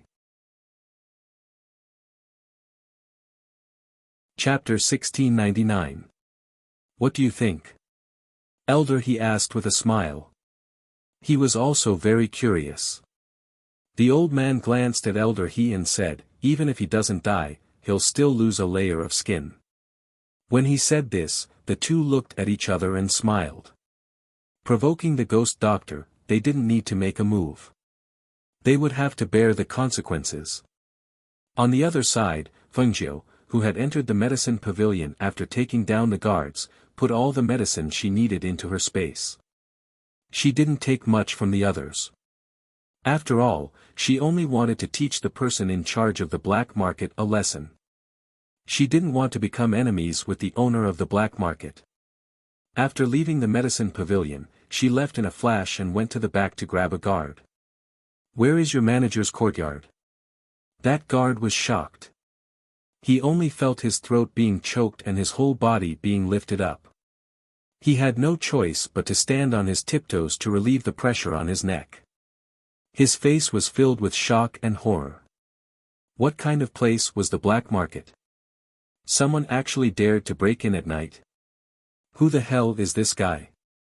Wasn't he afraid of the black market's revenge? Speak. Fengjiu's voice deepened, and the hand holding the guard's throat tightened a bit. That person's face flushed red and his heartbeat quickened.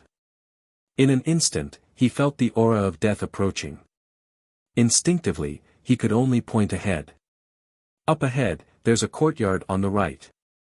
As soon as he finished speaking, the back of his neck was hit hard, and his whole body fell down. Fengjiu dragged him to a corner and rushed forward. She didn't know if the people of the black market were overconfident or if they felt that no one would dare to enter the black market at night. Other than the guards in front, it could be said that there wasn't a single guard in the courtyard outside. Of course, to be able to live in this courtyard, which one of them wasn't at the peak of the Golden Core stage? Even that Manager Sun was at the peak of the Golden Core stage, not to mention those two elders. She restrained her aura and flashed into the room through the open window. She didn't walk to the bedside, but sat down on a chair not far from the bed. Her finger casually tapped on the armrest. Knock, knock, knock, knock. In the quiet night, a few soft knocks were exceptionally clear. Almost at the same time, Manager Sun woke up abruptly. As he jumped up, he lifted the bed curtains and shouted, "Who is it?" However, when he borrowed the night light that shone into the room and saw the handsome and devilish young man in red sitting on the chair, he couldn't help but be shocked. Ghost doctor. Hee, I thought you would say it's a ghost. She chuckled as she looked at the person whose face had turned pale from fright. However, when Manager Sun heard this voice, he was even more shocked. He pointed at Fengjiu in disbelief. You are the white-robed young master from today. What are you doing here? You just found out. She raised her eyebrows and curled her lips into a devilish smile. Didn't I tell you before? When you see me again, you'll know who I am. Hearing this, Manager Sun retreated in fear and opened his mouth to call for help. However, just as he opened his mouth and before he could make a sound, he felt a strong pressure coming towards him, causing the blood in his body to run amok. A mouthful of blood violently spat out from his throat. Pooh! Chapter 1700. Do you think I'm that easy to deal with? Fengjiu played with her hair, her voice languid as she said, after provoking me, you should have thought of the consequences. Isn't that right, Manager Sun? She stood up, flicked her robes, and walked towards the bed step by step. Looking at the person sitting by the bed, she suddenly reached out and pinched his chin. "Tell me, how should I repay you?" Manager Sun's eyes widened as he stared at her in horror. He wanted to shake his head, but he couldn't. It was as if his body had been nailed to the ground, unable to move. He knew that this was the pressure of a strong cultivator that had directly stunned him. At this moment, he was filled with regret. If he had known that the ghost doctor was so difficult to deal with, if he had known that she was so terrifying, he definitely wouldn't have gone against her diamond. "I have quite a few strange pills on hand. How about I reward you with one?" She revealed an evil smile, and with a flip of her other hand, a dark green pill appeared in the palm of her hand. Looking at the strange dark green pill, cold sweat dripped from Manager Sun's forehead. His body stiffened and he wanted to retreat, but his chin was pinched open. "Eat it. No need to be polite. Take this pill as a gift from me." She stuffed the pill into his mouth and said, "Oh, I forgot to tell you. I've already stored away all the medicine in the medicine collection pavilion. You don't have to wait for me to collect the medicine tomorrow. It'll save you the trouble." She released his chin and retreated a few steps. Her beautiful eyes narrowed, and she smiled wickedly. "Don't worry, I won't kill you. I'll leave you for the higher-ups to deal with. As for the effects of this pill, I think you'll find out very soon." As soon as she finished speaking, the red figure flashed, and she stepped through the door and left. Not long after, she disappeared into the night. Once she left, the pressure in the entire room also dissipated, and the force that was suppressing him also disappeared without a trace. However, when he thought of the pill he had eaten, his face couldn't help but turn pale. His entire body went limp on the bed as he shouted outside. Someone come. Someone come quickly." However, there was no one guarding outside the courtyard, and the people nearby had already been taken down by Fungio. For a moment, no one heard anything. About the time it took for an incense stick to burn. The guard who fell in the medicine pavilion was discovered by the patrolling guards. In a moment, the lights were lit and everyone quickly went to inform their superiors. Some ran to inform the two elders, while others ran to inform Manager Sunday. Not good, elder, something has happened." A guard hurriedly slammed on the door and shouted. In the room, the two men who were chatting while playing chess paused and looked at each other. One of them asked, "What happened?" "Someone snuck into the medicine pavilion and stole most of the spirit medicines inside," the guard outside said. The door opened and a person walked out. "Oh. How could it be stolen? Isn't there a guardian guarding that place all day long?" "Yes, but the medicine that was brought in today is all gone. As for how much we lost, we have already sent someone to check. Also, someone has already gone to inform Manager Sunday," the guard reported. Chapter 1701. The guard lowered his head. "The guards have all fainted." Hearing this, the two elders immediately walked out. When they arrived at the pavilion of medicine, they saw that most of the medicine was still there. Only the batch of medicine that had just been brought in today was missing. Seeing this, the two elders already knew who did it. At this moment, a guard hurriedly reported, "Not good elder, Manager Sun, he."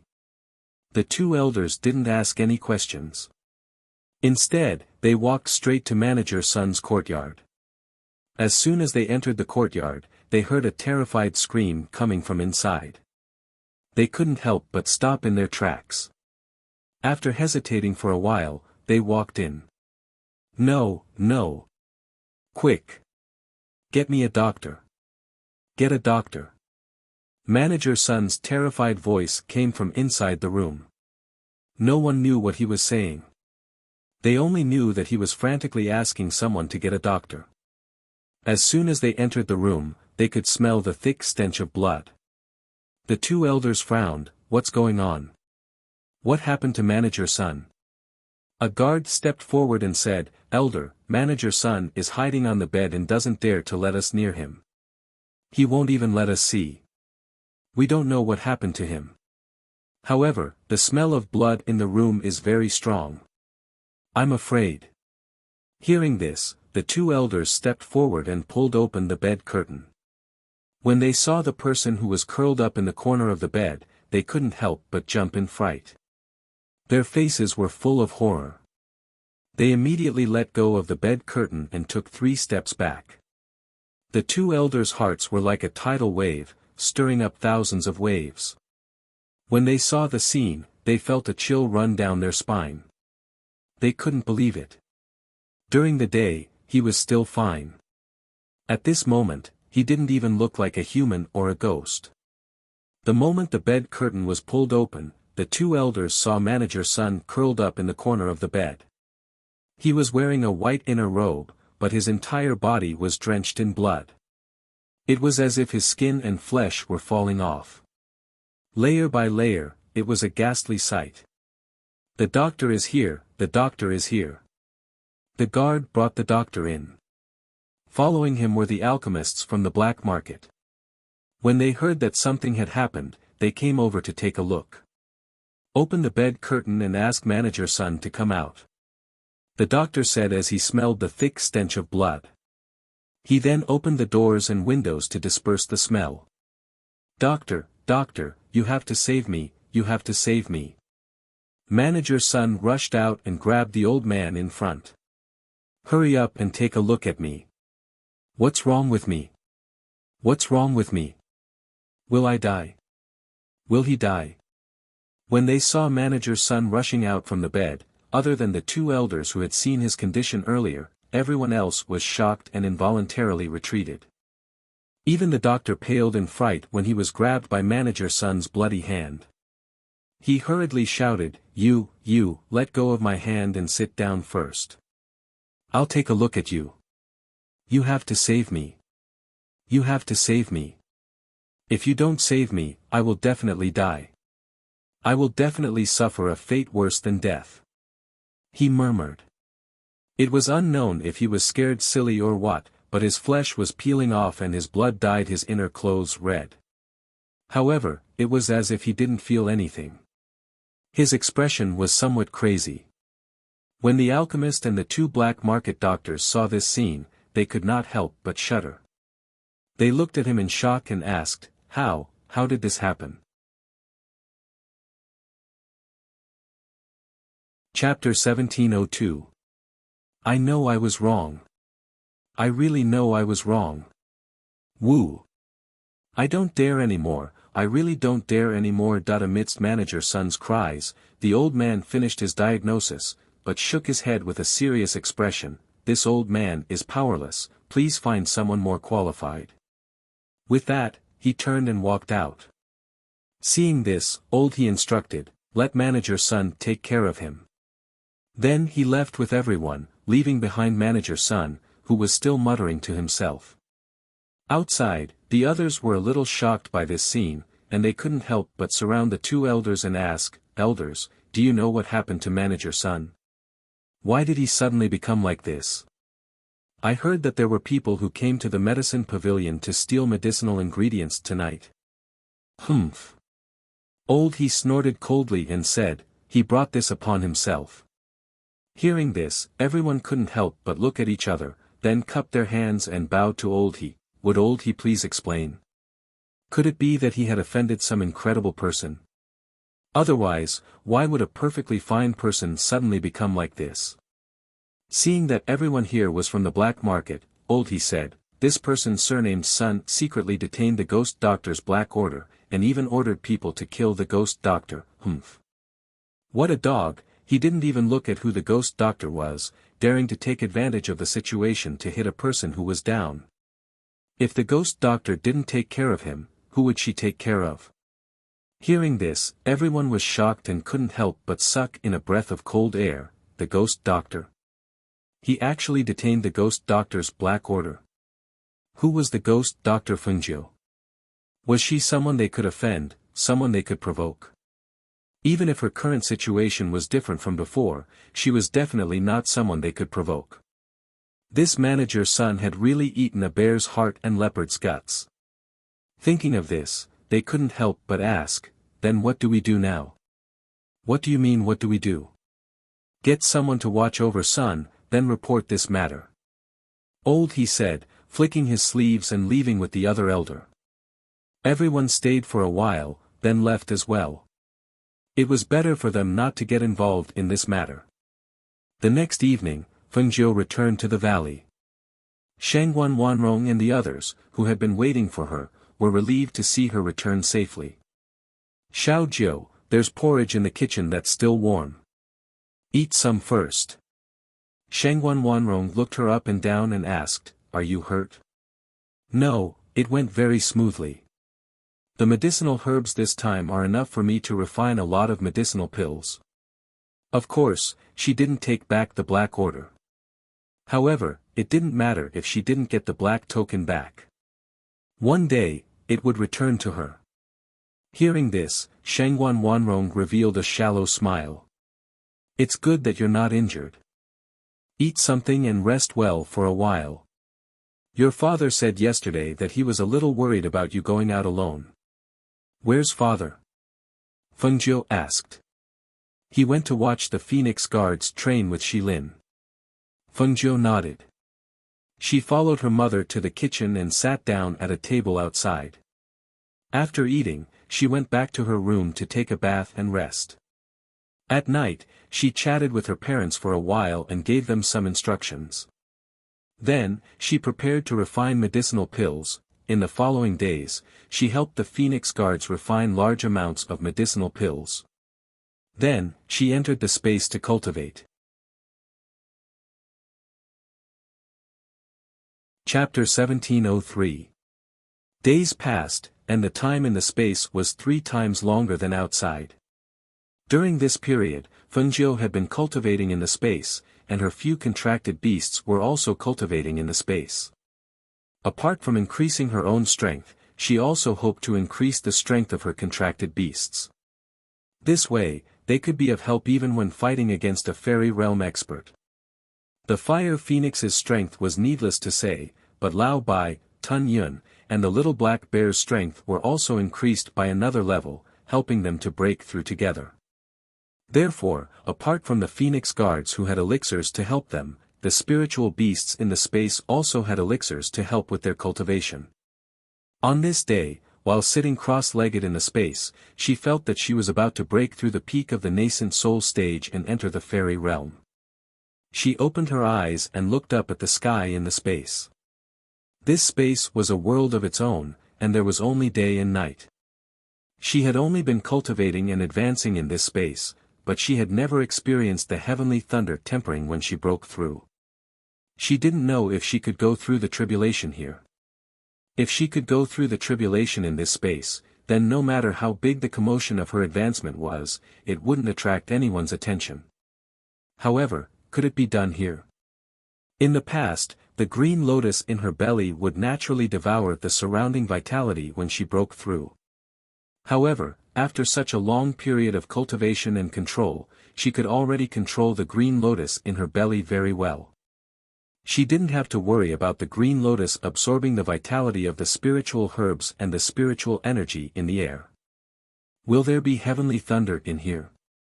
Can this space withstand it? She murmured softly, and a thought appeared in her mind. Since she didn't know, why not give it a try? If it was possible, then she could come here if she wanted to advance in the future. Cultivating and advancing in here would be more helpful to her strength, wouldn't it?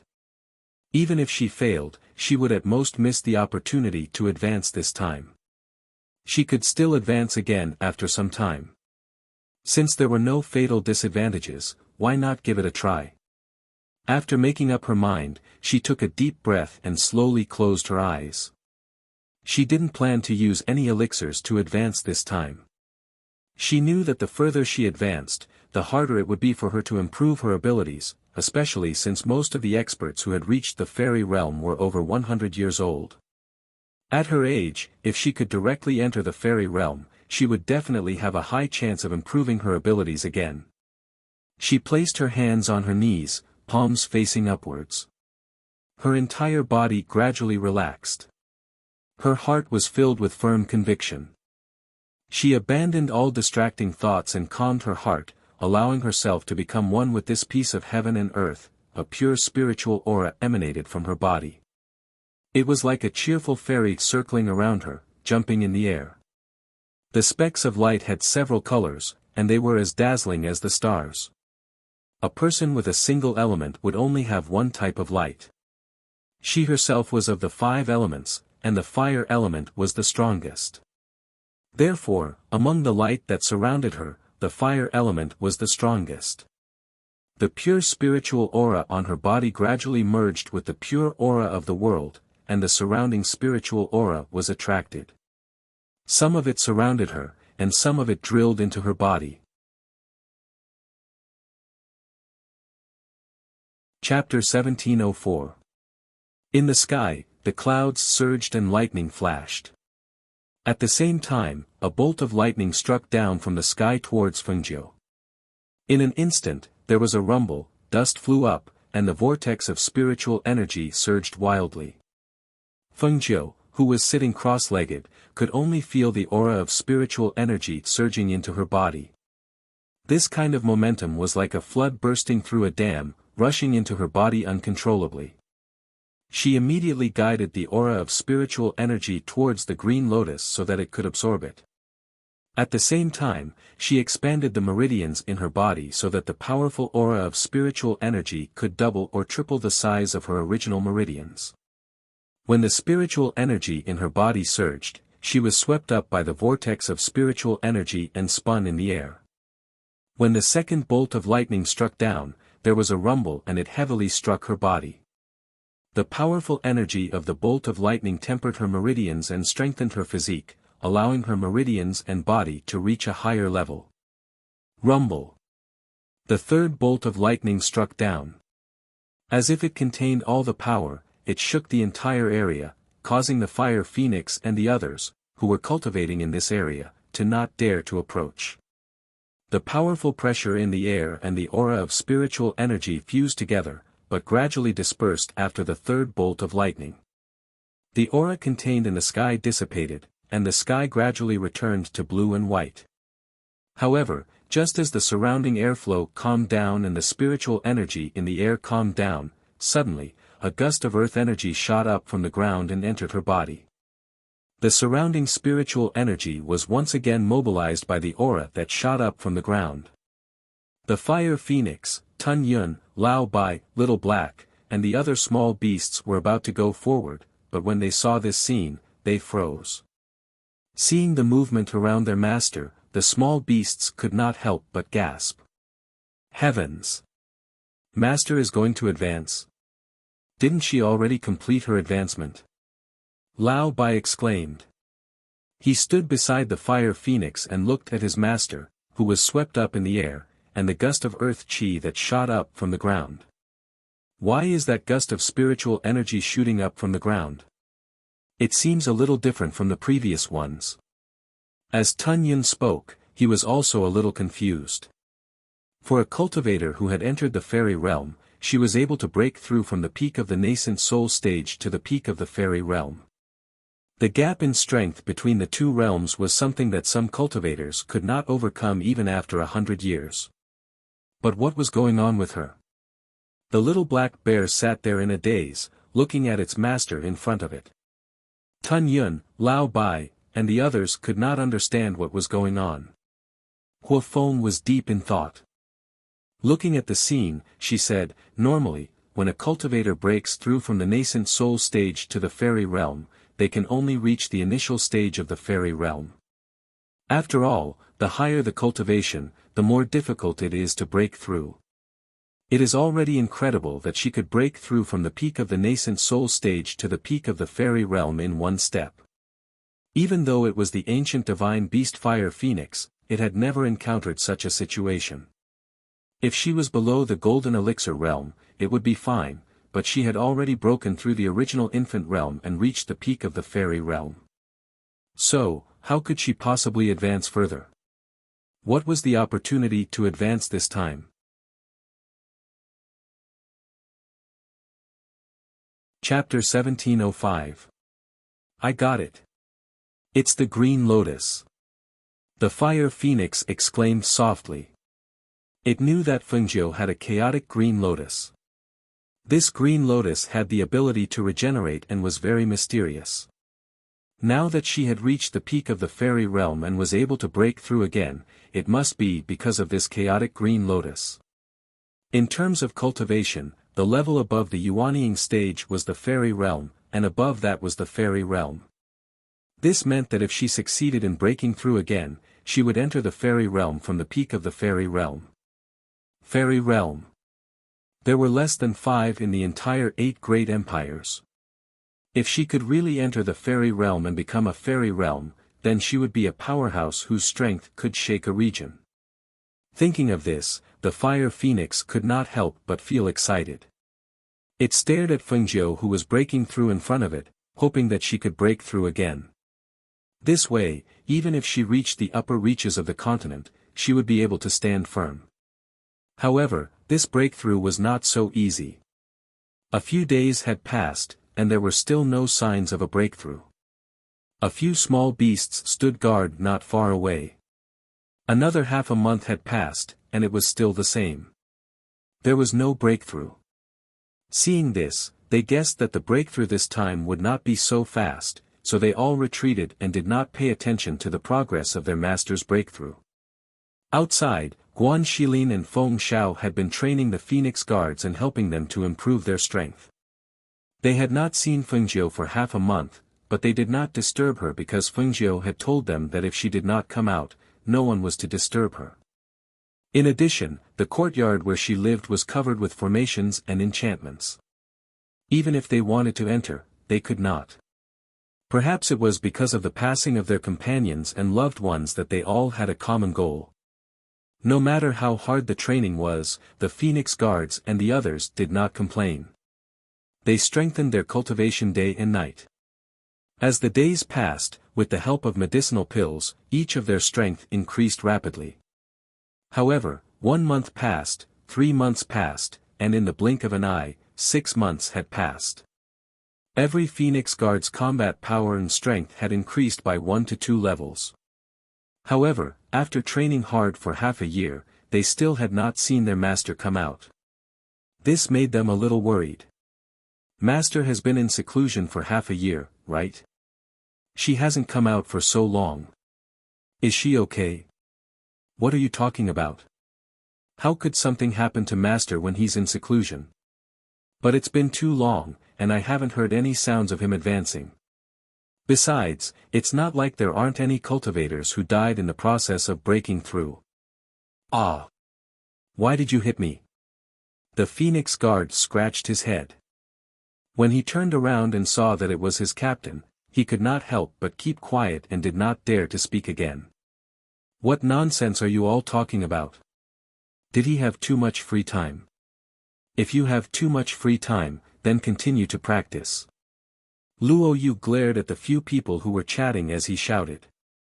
Captain, we don't have any other intentions. We're just a little worried, said the Phoenix Guard. What are you worried about? What was there to worry about? You'd better worry about waiting for Master to come out of seclusion to check your fighting strength.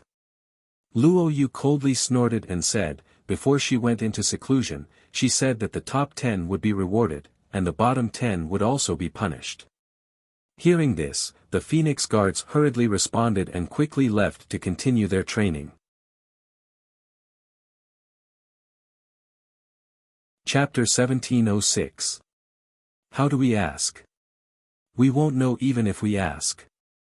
Master has set up a barrier and a formation in her courtyard. If she doesn't come out, no one can enter. Luo Yu said as he found a place to sit down. He paused for a moment and then grinned, moreover, I believe in Master. She will be fine. I believe that when she comes out, she will give us a surprise. Hearing this, everyone looked at each other and couldn't help but smile. That's right. So many things had happened, how could there be any accidents during the advancement? Just as they thought, Fengjiu didn't encounter any danger during the advancement. On the contrary, the advancement was unexpectedly smooth. On this day, in the space, after half a year, 3 heavenly thunders once again struck down from the sky, once again tempering the tendons and veins of her body. What was different from the last time was that this time, even the small beasts that had contracted with her benefited from her advancement. She broke through from the peak of the fairy realm to the intermediate stage of the immortal sage realm, becoming an expert of the intermediate stage. Fire Phoenix's strength increased by another level. Devouring Cloud had also become a peak divine beast king. Even the little black bear had also advanced from the divine beast realm to the sacred beast realm. Only Lao Bai was still the same as before, as if her advancement didn't affect him. Moreover, in this half a year, only Lao Bai's grade hadn't changed. Even so, her advancement had helped the little beasts other than Lao Bai. Now, each of her contracted beasts' combat strength was absolutely astonishing. In mid-air, as the spiritual aura dissipated, Fengjiu slowly opened her eyes. She looked at the heaven and earth, as if every inch of the land had merged with her. She could clearly feel their existence, as well as an indescribable feeling. Seeing Fengjiu floating down from mid-air, Lao Bai walked up to her and asked in low spirits, "Master, why did they all advance but I didn't?" He could understand why Fire Phoenix and Devouring Cloud had advanced, but why did Little Black advance while he didn't? Was it because he was a mutated beast? Was that why his advancement was slow? Hearing this, Fengjiu looked at Lao Bai and smiled. He patted his head and said, "It's okay. It's good that you worked hard." She turned to look at Fire Phoenix, Swallowing Cloud, and Little Black. She smiled and said, "You've been here for so long. Let's go out and have some fun." "All right." The little beasts replied. Suddenly, Tun Yun seemed to have thought of something and said, "Master, the fruit on that vase tree seems to have ripened."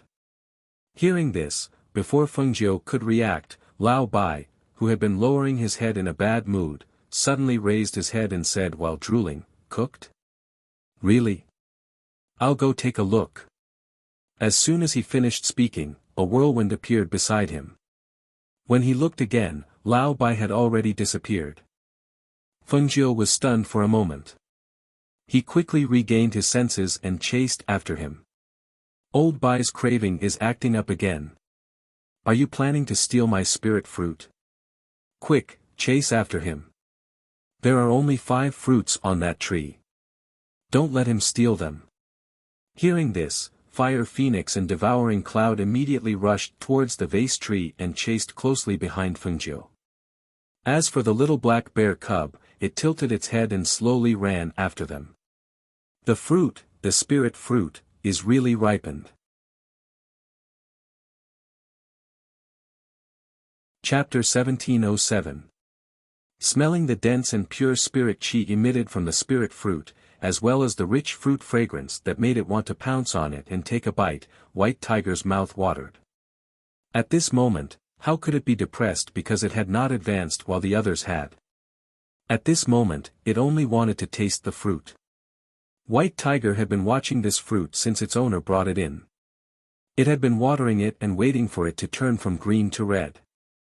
However, it did not pay much attention to it during this period of time and did not expect it to have ripened. It was as if the little wife that humans had been raising had finally grown up and could eat. Looking at the bright red color, it swallowed its saliva, opened its mouth, and moved forward to bite one of them off. Today, no one could stop White Tiger from eating it. Crunch. So sweet. So fragrant. So rich in the taste of spirit fruit. White Tiger bit down, and the fruit broke in its mouth with a crunch. The rich fragrance of the spirit fruit immediately filled the air. White Tiger seemed to be afraid of losing the fragrance and quickly closed its mouth to chew. When Fengjiu caught up from afar, she saw White Tiger standing under the bottle tree with its back facing her. White Tiger's head was slightly lowered and its mouth was constantly chewing. She immediately glared at White Tiger. "You, White Tiger. I clearly told you not to steal this spirit fruit. Did you take my words for granted?" Hearing the voice behind him, White Tiger sped up its chewing. However, due to the shock, it accidentally swallowed the core of the fruit. It only felt that the core was stuck in its throat and could not move up or down. It was so suffocating that it could not breathe. Hiss! Hiss! White Tiger lowered its head and wanted to spit out the core. However, the core was stuck in its throat and could not come out. It could not help but kneel down and lay down on the ground, hissing. Fengjiu was startled when she saw this. She quickly walked forward and said, "Look at you, you're eating secretly." She held White Tiger's chin with one hand and touched its throat with the other. She pressed down hard and saw White Tiger spit out the core. Phew! We're saved.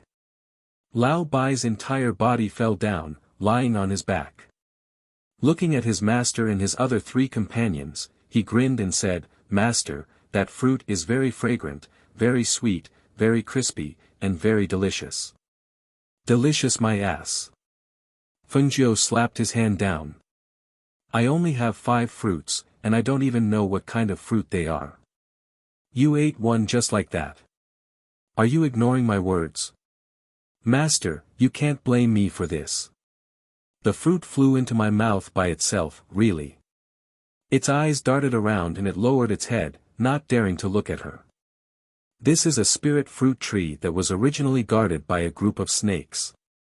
If you eat it just like that, don't come looking for me if something happens. She crossed her arms and snorted. It was not that she could not bear to let White Tiger eat it. However, what kind of spirit fruit did this bottle of fruit belong to? What was its use? Back then, the group of snakes guarded it very tightly.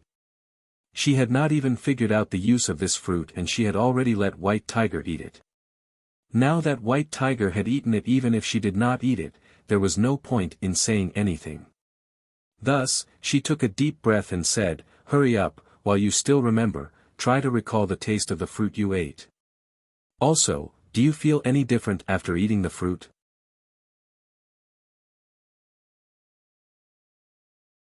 Chapter 1708.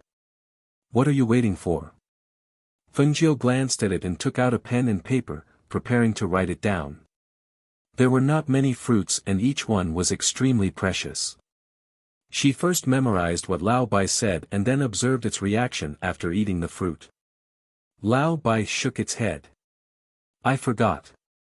It was only focused on eating it and did not want to be caught by its master.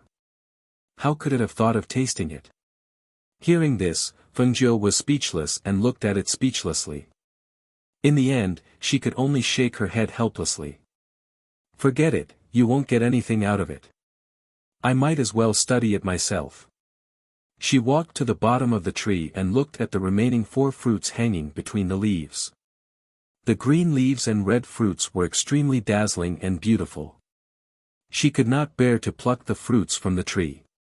Even if she did not pluck them, the fruits would not fall from the branches when they were ripe. This was the benefit of this spiritual abode. Hanging them on the branches could maintain the freshness of the spiritual fruits. She decided not to pluck them and wait for Lao Bai's reaction after eating the spiritual fruits. Thus, she said, "There are only 4 spiritual fruits left. Listen, without my permission, if anyone dares to eat them secretly, I will punish them." Fire Phoenix and the others were not that interested in the spiritual fruits and nodded in agreement. Lao Bai ate one secretly and did not dare to eat any more. It could only nod obediently. "Lao Bai, come here. Let me check you." Fengjiu came to the spiritual spring and gestured for Lao Bai to come forward. Seeing this, Lao Bai hurriedly went forward. "Master, I won't eat it secretly next time. Really, I promise." Fengjiu rolled his eyes. "Your promise is not trustworthy." Hearing this, Lao Bai lowered its head in embarrassment. Fire Phoenix and Tun Yun saw this and could not help but grin. With this unreliable Lao Bai, it would be strange if his promise was useful. Strange, why does it not seem to feel anything? Fengjiu helped Lao Bai to check and found that there was nothing wrong with its body. He could not help but think, could it be that the fruit is just an ordinary spiritual fruit used to replenish spiritual energy? If it was an ordinary spirit fruit, the group of snakes would not have guarded it to such an extent. But if it was not, why did Old White not react after eating it? "Master, why don't you eat one too? You'll know what it does after you eat it." Lao Bai suggested thoughtlessly, "However, I feel that the fruit is just crisper than other fruits, sweeter and more fragrant than other fruits, and has a nicer shape. That's all. Forget it, let's go out first," she said. She decided to go out first and think about it later. She would find out the use of the spirit fruit sooner or later. "All right." Lao Bai wagged his tail and was about to follow her out to the wine cellar to have a drink or two. Unexpectedly, after taking 2 steps, his body suddenly felt that something was not quite right. Yes. With a muffled groan, its entire body fell to the ground. Its body was twitching, scaring the little black bear and Tun Yun who were beside it. Hearing the commotion behind him, Feng Jiu turned around and was also shocked. He quickly went forward. "Old Bai. What happened to you?" Lao Bai's body was twitching. He looked at Feng Jiu and said, "Master, I might die." Feng Jiu's heart sank. "No, don't worry. Even if you're poisoned, I'll save you." "Master, I'm dying. My whole body feels terrible, like I'm going to be torn apart, ah."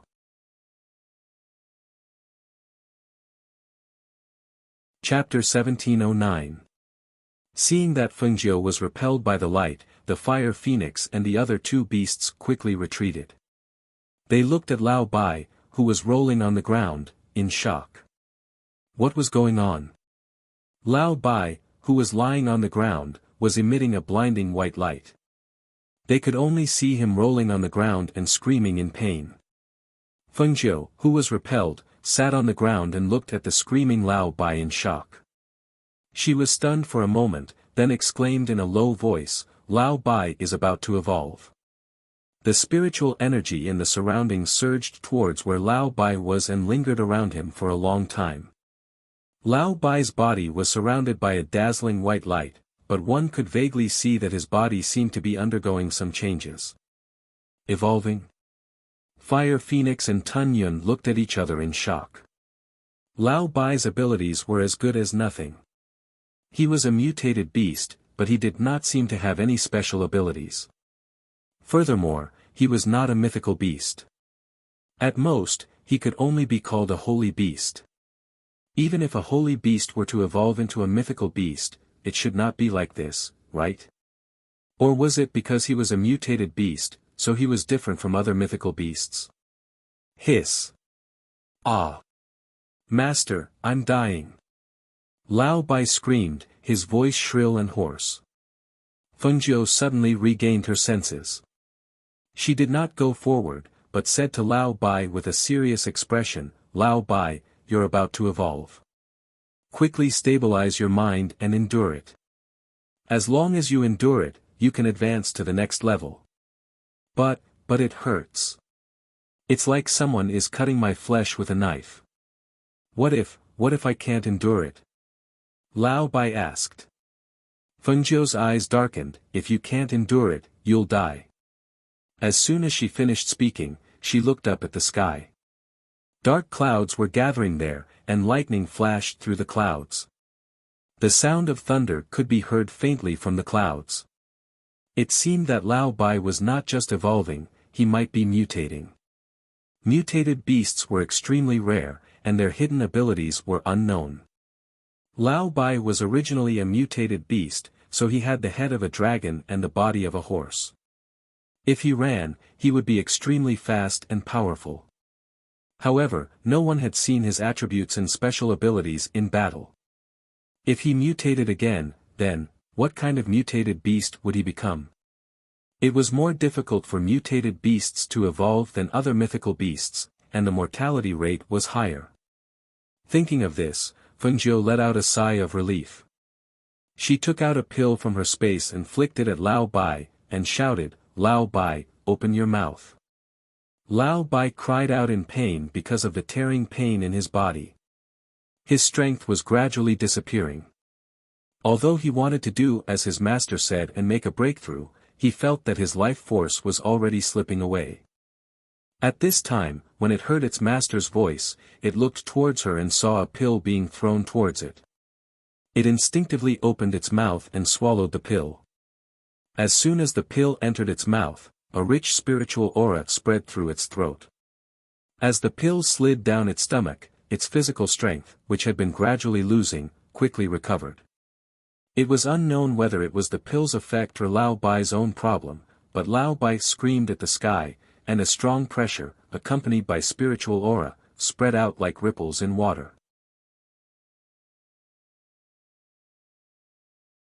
Chapter 17:10. At this moment, Lao Bai, who had been lying on the ground, stood up and shook his body. Suddenly, his horse body disappeared, and he turned into a white dragon. The dragon's body was so thick that it was impossible for one person to wrap their arms around it. It was about 3 meters long, and its scales glowed with a silver light. Its 4 dragon claws were sharp and cold. When it lifted its head with 2 dragon horns, its 2 whiskers swayed with its breath. Its dragon eyes were wide open, and it seemed to be confused and doubtful. Fengjiu was dumbfounded. She stood there and stared blankly at Lao Bai, who had suddenly turned from a white horse into a white dragon. If Lao Bai originally only looked half like a dragon, then now, he looked like a dragon from head to toe. The Fire Phoenix and Tun Yun were rather dumbfounded as well. They stared at the bewildered Senior White who was hovering in the air. Senior White's eyes were wide open as he sized up Tun Yun's body and tail. The 2 beasts didn't know what to say. Wasn't Lao Bai just a horse? At most, it was a mutated horse. How did it suddenly turn into a dragon? After recovering from the shock, Lao Bai suddenly exclaimed, "Ah! Master! I've mutated again." He jumped up and down in the air. Soon, he arrived in front of Fengjiu. His bulging dragon eyes were filled with excitement. "Master, look at me now. Isn't it better than my original horse body? Don't you feel that I've become more advanced? Did I suddenly turn from a horse into a dragon? Master, do you think I'm part of the dragon race now?" He wagged his dragon tail excitedly. He felt that he had become 1 level higher. Fengjiu blinked and looked at Lao Bai. She reached out and touched the silver-white scales on his body. "You've really become a dragon." With that, she touched the horn among the dragon horns. Since he had turned into a dragon, why was the horn still there? "Looks like that fruit is really something good." Fengjiu smiled as she spoke. At that time, the group of snakes had been guarding it, so she knew that this fruit tree must be extraordinary. Now that she saw Lao Bai evolve into a dragon, she could imagine that this fruit indeed had the ability to stimulate potential and make spirit beasts mutate. If the Snake King had swallowed this spirit fruit, perhaps, it would have transformed from a snake into a devious wyvern. She had transformed from a snake into a dragon and soared into the sky. It was no wonder that the Snake King had chased after her. "Let's go. He's out," she said with a smile. Seeing that the little beasts had all advanced, she was very happy. However, just as she was about to bring them out, she caught a glimpse of green from the corner of her eyes. She raised her eyebrows and looked in that direction. That side was where the spiritual herbs were planted. Just now, she caught a glimpse of a green figure in the spiritual herb field.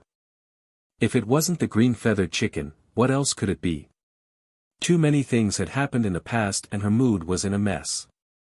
After throwing the little beasts in here to cultivate, she didn't pay them any attention. She remembered the Fire Phoenix and the others.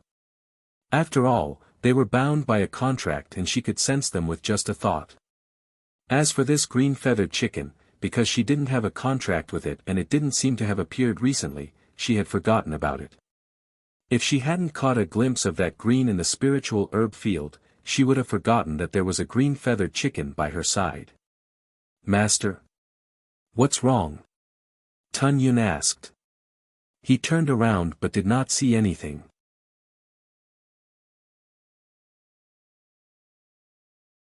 Chapter 17:11. Little Black stared blankly at Fengjiu and mimicked them by tilting its head and looking around.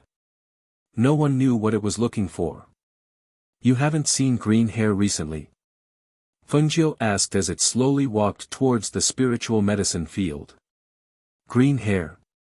The three little beasts were startled and shook their heads. No, is it here too? That chicken was really ignored by them and they didn't hear Green Hair's noisy crows for a while. I just remembered that it has been here all this while and hasn't gone out. Fengjiu said as she walked forward and looked around the spiritual medicine field. She didn't see Green Hair for a while, so she shouted, Green Hair, come out. Who knew, there was still no movement. Hence, she released her divine sense and scanned the surroundings. Finally, her gaze fell on a patch of grass not far from the spiritual medicine field. She walked forward and squatted down in front of a patch of weeds. Looking at the small hole that was covered by weeds, she couldn't help but feel puzzled. She asked the small hole, Green Hair, what are you doing inside? This Green Hair actually dug a hole here and hid itself in it. But, it's a chicken and not a gopher, why would it hide in a hole? Even if it was looking for a nest, it should be a grass nest. Who knew? Green Hair stuck its head out and looked at Fengjiu outside the hole. It didn't say anything and shrank back, as if it didn't intend to go out. Furthermore, its pair of small eyes were looking at Fengjiu with vigilance and caution. Seeing this, Fengjiu was slightly surprised and puzzled. She stepped aside and said to Fire Phoenix, catch Green Hair and see what's going on. Okay. Fire Phoenix replied and stepped forward. However, before it could do anything, Green Hair started to cry from inside. Kakik. No, no. I don't want to go out. It first raised its head and crowed a few times, then shouted in human language, afraid that Fengjiu would really let the Fire Phoenix catch it. At that time, she had also given Green Hair a speech pill to facilitate communication.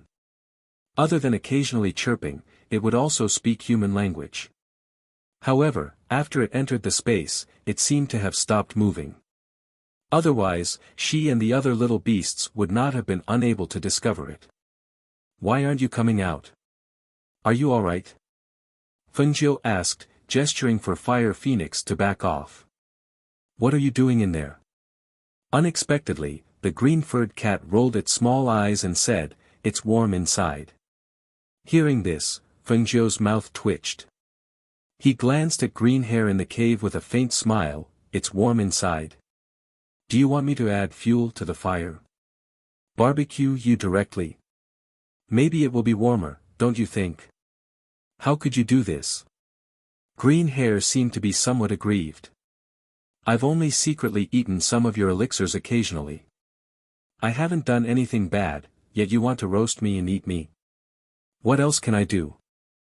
Tell me, what are you doing in there? As she spoke, she saw that Green Hair had been lying there without moving. Moreover, its chicken wings seemed to be intentionally or unintentionally protecting something under its body. Seeing this, her heart skipped a beat. What are you hiding under your body? She casually asked. Could it be that it had stolen some elixirs and was hiding it from her? No, I'm not hiding anything. Green Hair said nervously. Its round body was somewhat tense. It was obvious that it was trying to hide something.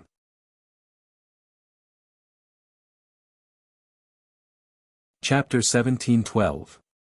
Green Hair saw her turn to leave and heaved a sigh of relief.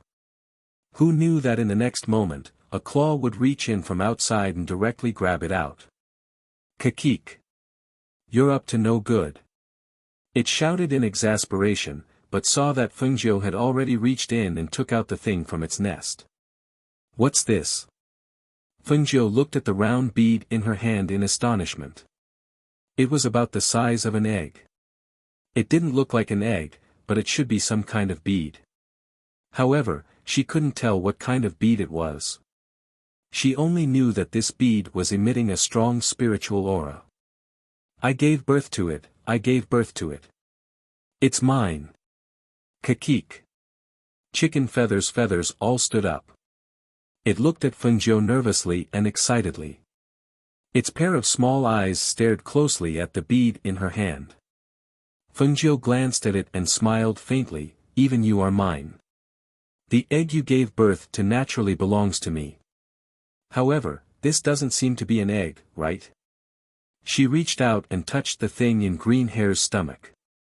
As expected, it was gone. It seemed that it had been hiding here all this time because it gave birth to this bead. However, what kind of bead was this? It was gray and hazy. She only knew that its spiritual aura was very strong, but she couldn't see anything else. Seeing this, Green Hair couldn't help but feel dejected. I knew that I wouldn't be able to keep it if you found out. Forget it, forget it. I'll give it to you. Thinking that it ate and lived on her, it wasn't impossible for it to give this bead to her. After all, although it didn't have a contract, she could be considered as half its master. Moreover, it had guarded this bead for more than half a year and didn't see any other use for it. Alright, you can all go out. She kept the bead and waved her sleeves, bringing them all out. In the blink of an eye, they appeared in the room. Lao Bai was the first to rush out and shouted excitedly, Leng Shuang beauty. Come and see, I've advanced. I've become a dragon. However, when it flew out, it was bounced back by the barrier and fell into the yard. Tunyon slowly walked out from behind and glanced at it. You can't change this habit of yours even if you're in dragon form. Can't you see that Master has set up a formation and enchantment in his courtyard? You're so brainless. Senior White opened his mouth and glared, yet he didn't say anything in the end. He could only go to the side and wait for his master to come out. Not long after, Fengjiu walked out and waved her hand to remove the barrier and array. At the same time, she ordered them to summon Leng Shuang to her. Therefore, the little beasts ran out. Lao Bai excitedly told the Phoenix Guards about its advancement, while the Fire Phoenix flew around and patrolled the area. Tunyon walked into the forest at a leisurely pace. Even Green Hair was chirping and flapping its wings to fly away. Only Xiao Hei sat in the courtyard in a daze. After a short while, everyone knew that Fengjiu had come out of seclusion. When they heard this news, everyone smiled. It was good that she had come out of seclusion. They had been holding each other's hands for the past half a year. Master. Leng Shuang and Leng Hua had both arrived. When they saw their master standing in the middle of the courtyard in red, their eyes lit up with surprise. After not seeing their master for half a year, her aura seemed to have changed greatly. Her aura seemed to have merged with heaven and earth. If one didn't check carefully, one wouldn't be able to detect the existence of her aura.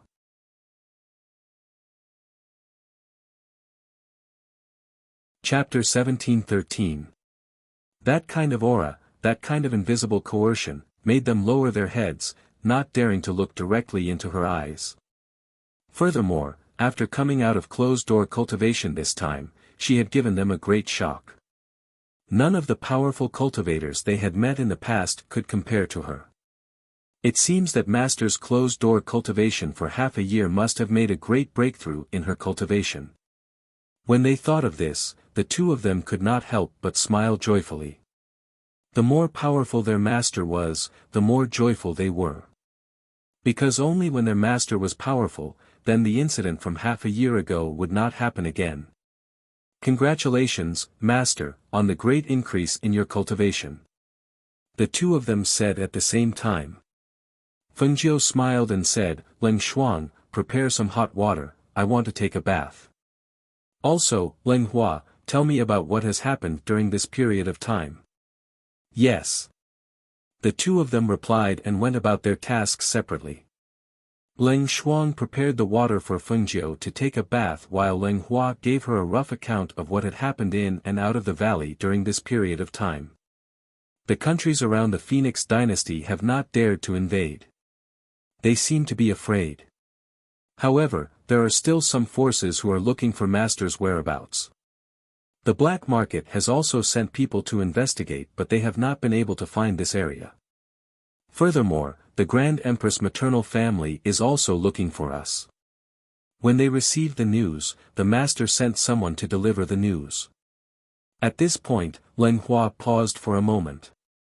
When the news of Master Guan and the others' deaths reached them, one could imagine how great of a blow it was to them. Not only had they lost their daughter, but they had also lost their grandson. Feng Zhou's eyes flashed when she heard this.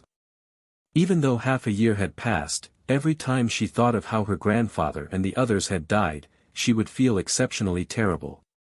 As for the Phoenix Guards, their strength has increased by 1 or 2 levels under the training of the Patriarch and young Master Guan. Among them, Luo Yu and the other 7 captains of the Phoenix Guards are already at the peak of the martial saint realm. The Patriarch is already at the peak of the martial god realm. Even the Madam's strength has increased. Another thing is that the situation in the Xianyuan Empire isn't looking good. 4 of the other 7 empires have joined forces to deal with the Xianyuan Empire. Now, the Xianyuan Empire is being attacked from both the front and the back. It's chaotic both internally and externally. Even with Lord Yen, it's difficult to stabilize the situation. Moreover, that secret force is still suppressing the Xianyuan Empire. We can already conclude that this force is the famous Temple of the Dark Knight among the upstream forces. Yama's father's cultivation was crippled by their people.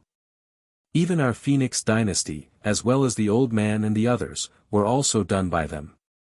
Hearing Leng Hua's words, a cold light flashed in Feng Zhou's eyes. He opened his mouth and said, "The Temple of Darkness." Very good. Now that she knew which force was behind this, she knew where to start. After staying silent for half a year, it was time for her to go out for a walk. "Master, the water is ready. Please take a bath." Leng Hua walked out and said. She replied and stood up. She then said to Leng Hua, "Tell my parents that I'll go look for them later. Also, tell the Phoenix Guards to get ready. I want to see the results of their training." "Yes." Leng Hua replied and turned to leave.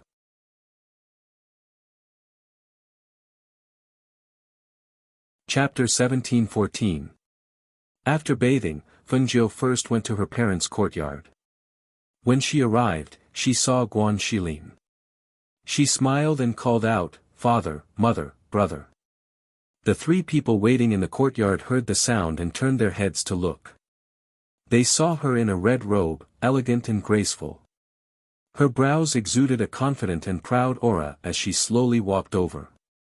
It was clearly the same person, but the aura and momentum on her body seemed to have undergone an earth-shattering change. They could not help but be secretly surprised when they saw it. Previously, they had heard from Leng Hua that Xiao Jiu had advanced, and she might not even be at the fairy realm. Now that they saw her, they suddenly realized that she had changed more than that. His entire being had undergone a tremendous change. Now, her aura was restrained, as if she had become one with the heavens and the earth. If one didn't look carefully, one wouldn't notice her aura at all. It was as if she had reached the celestial realm. Her red robe was very dazzling, but it also seemed ethereal. Her face seemed to be hidden in a cloud, and it was difficult to see clearly. "Xiao Jiu, what's your current level of strength?" Feng Xiao asked in shock.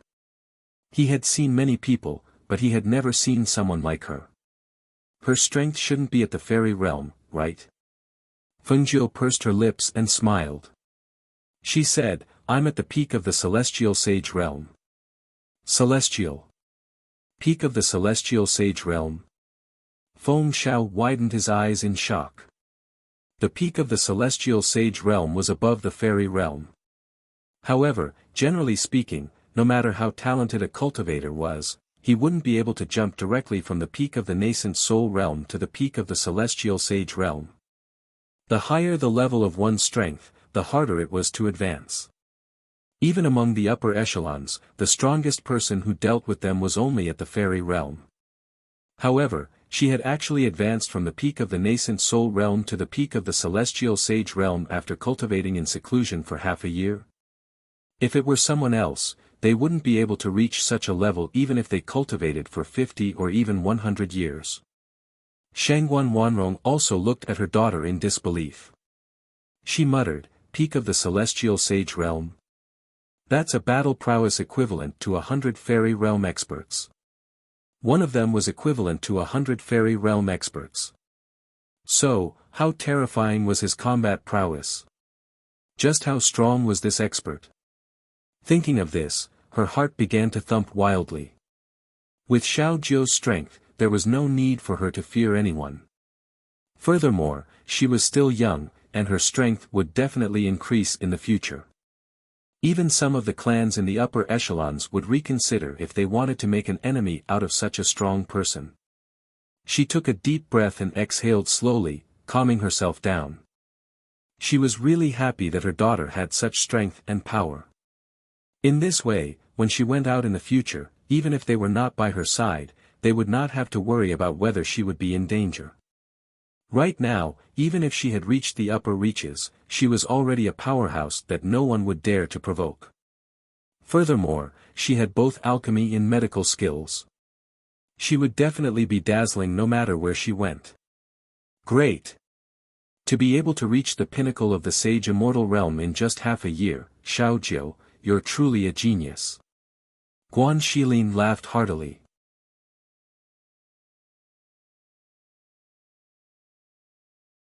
Chapter 17-15. Hearing this, Feng Xiao and Shangguan Wanrong looked at each other and asked, "Are you going out?" "Yes, it's time to deal with those things."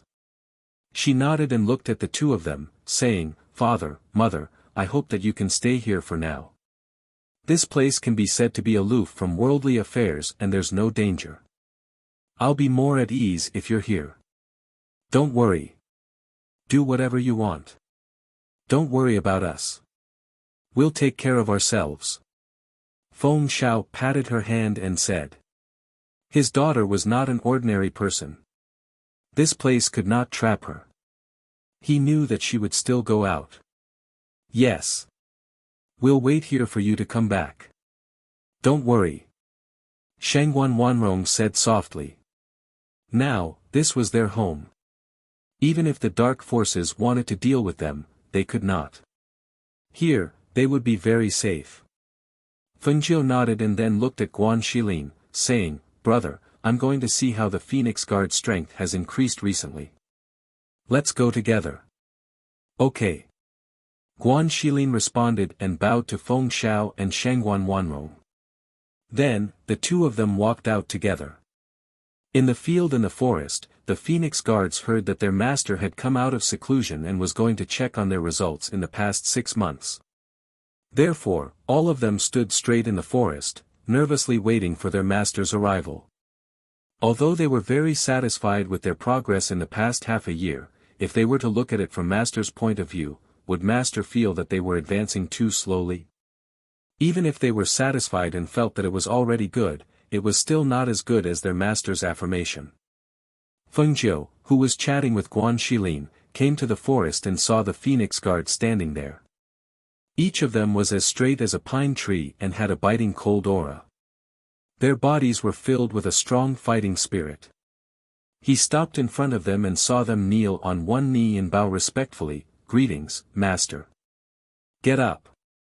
Fengjiu gestured as his gaze swept over Luo Yu's group of 8 before sweeping over the Phoenix Guards behind them.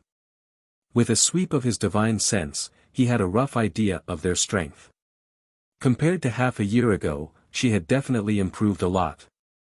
In addition, her brother had also told her on the way that her combat strength and adaptability had improved. It seemed that it was about time. Split into 2 teams and fight. I want to see your battle prowess. She instructed and then retreated to a higher ground. Yes. When the crowd heard her words, they quickly split into 2 groups to fight. For a time, the sound of fists surging through the air, as well as low shouts, could be heard from time to time. When their fists collided, it was as if they contained the force of 1,000 pounds. When their palms collided, it was as sharp as a blade. How is it? Are you satisfied? Guan Shilin asked as he looked at the people fighting below. They are all trained according to the training method you mentioned. There are ambush teams, tracking teams, and main attack teams. I think their strength is pretty good after half a year of training. Guan Shilin asked as he looked at the people fighting below. Feng Jiu looked and said, if they face the enemy head-on, there's still a risk. However, if they cooperate with each other, they can kill in one fell swoop. Indeed, looking at their battle prowess, it's much better than before. It seems that you've put in a lot of effort.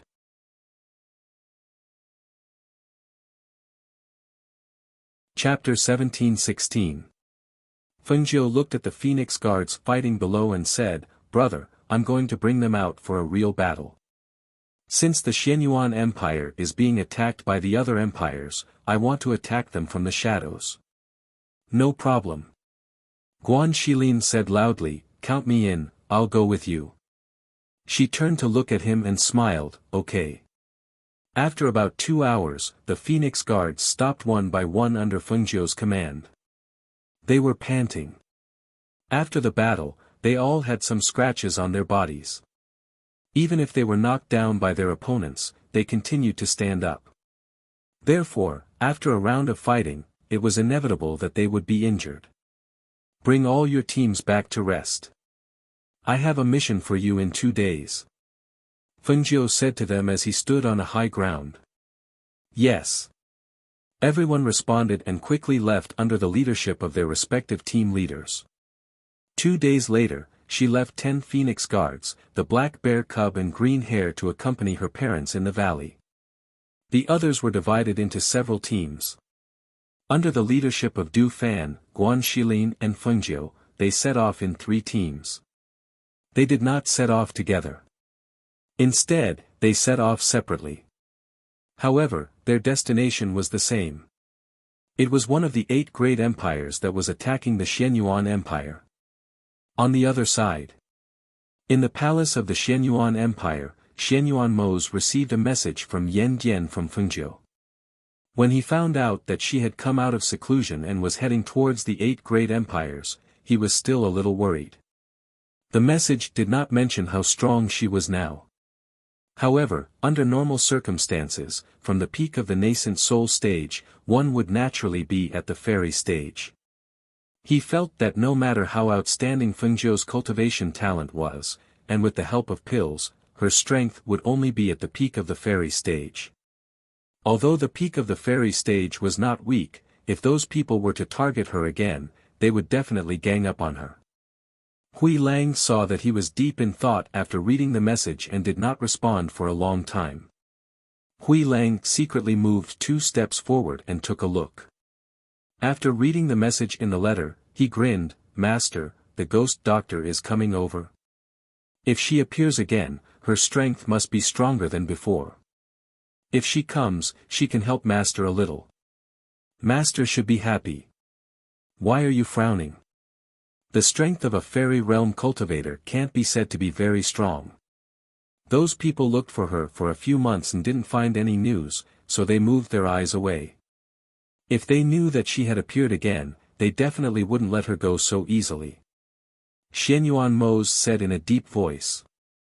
He tapped his fingers on the table, making a knocking sound. Due to the involvement of the upstream forces in this matter, he was unable to settle this matter even after half a year.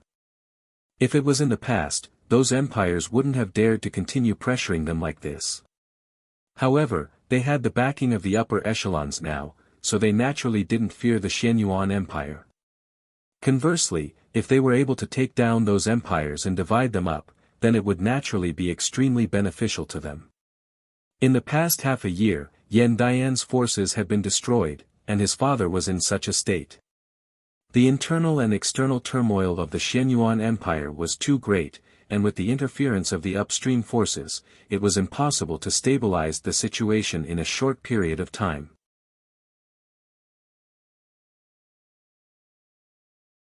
Chapter 17:17. Xianyuan Mose remained silent. He knew that he could only wait for her arrival. However, what he didn't know was that although Fengjiu and the others came to the 8 great empires, they weren't going to the Xianyuan Empire.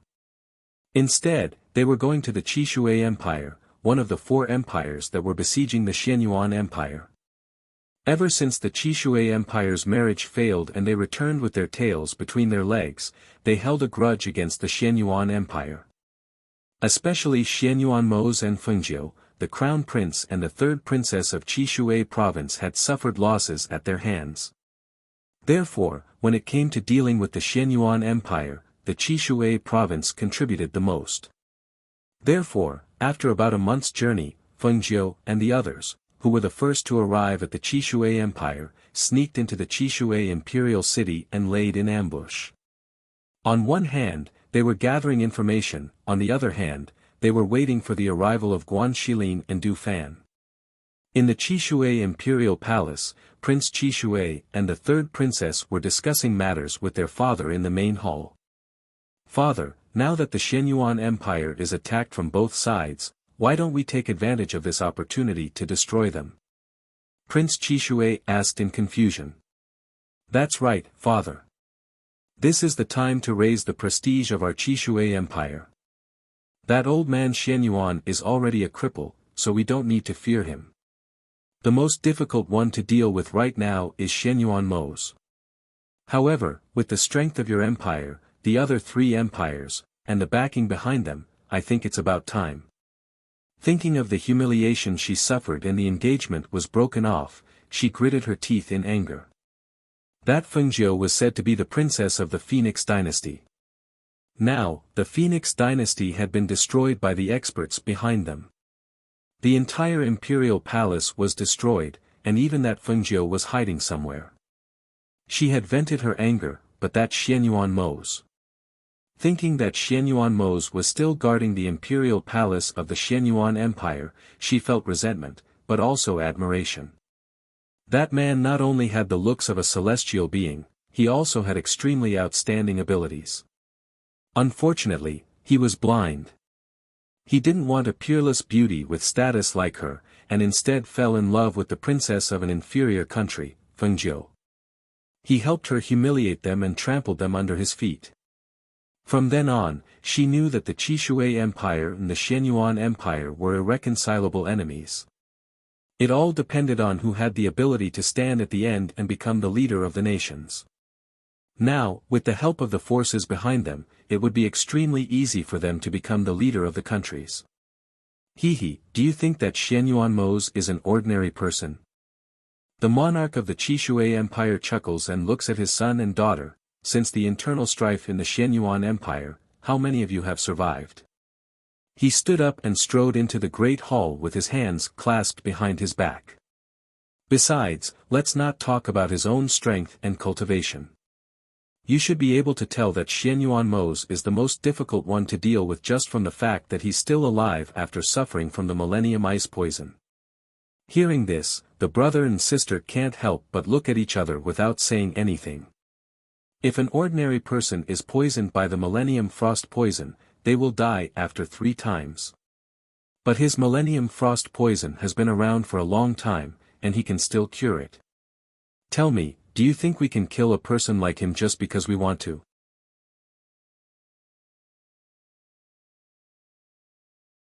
Chapter 17:18. What is his cultivation level? The siblings looked at each other and said, based on his age and talent, he should be a fairy realm master. A fairy realm master? Ha ha ha. The lord of Qishui province smiled and shook his head. You don't even know what level he is at, and you want to kill him? Don't know. She had always thought that Xianyuan Mose was a fairy realm master. After all, a fairy realm master was the strongest existence she had ever encountered. Father, could it be that he is not a fairy realm master? Prince Qishui clenched his fists, feeling resentful and unwilling. Xianyuan Mose was a crown prince, and so was he. However, there was a huge difference between the two of them. It was as if he had always been suppressed by Xianyuan Mose. As far as I know, Xianyuan Moza's bestial cultivation level is definitely higher than the fairy realm. He paused, then continued, however, if he is not at the fairy realm, then he might be at the celestial saint level. However, even I have never seen a celestial saint. His voice was filled with emotion. If it is difficult to cultivate to the celestial saint level, then it is really a step into the celestial world. The strength of a celestial saint is equivalent to the strength of 100 fairy realm masters. Xianyuan Moza's strength is what we have always been afraid of. Do you think that although we have the support of the upstream forces, when we are really in danger, the people from the upstream forces will save us? He shook his head and said, "You are too naive, too naive. We have teamed up with a few empires, but no one has really attacked. No matter which country attacks, it will definitely be the one that suffers the most losses. If we attack first, our empire will suffer the most losses. If the people from the other countries take the opportunity to attack, then wouldn't it be a waste of effort?" He was an emperor, a ruler of a country. He thought further than them. They only thought about the present, but he thought about the future. The people from the upper reaches didn't make a move, but allowed them to do it. The empires pushed each other aside because they didn't want to fight with the people from Yandian. Whoever rushed out first would definitely be the one to die the most. Then what should we do? Are we just going to keep waiting like this? Prince Chishui asked, somewhat unwilling to give up. Of course not. The governor of Chishui province said, I've sent a letter to the other 3 countries in the name of the upstream forces, telling them to each send out a troop. When the time comes, the 4 countries will mobilize their troops at the same time and attack the Xianyuan Empire in one fell swoop, directly dividing their territory. Hearing this, Prince Chishui and the 3rd princess were excited. Father, is there anything you need us to do? Please give me your orders. The governor of Chishui province laughed and waved his hand, just you wait. When the time comes, all of you will be there. Yes. The 2 of them replied in unison. Seeing their imperial father walk out, they followed him.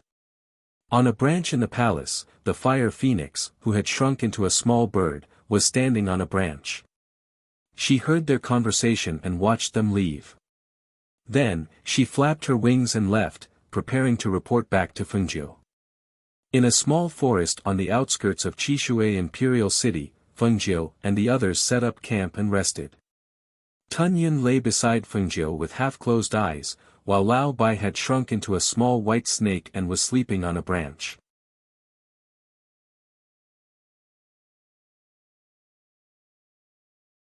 Chapter 17-19. Seeing the fire phoenix fly back, Fengjiu reached out her hand and let the fire phoenix land in her hand. How is it? Did you hear anything? She asked softly.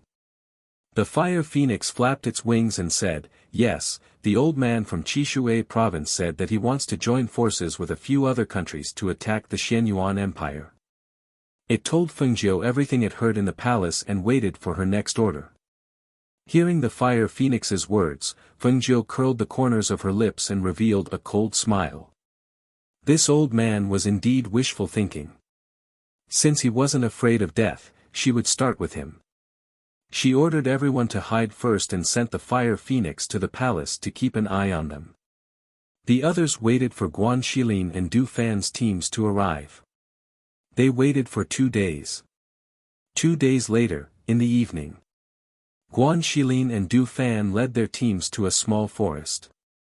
When the Phoenix Guard who was watching them saw them, he brought them to Fengjiu. When Guan Shilin saw Fengjiu, he strode forward and asked with a smile, Xiaojiu, when did you guys arrive?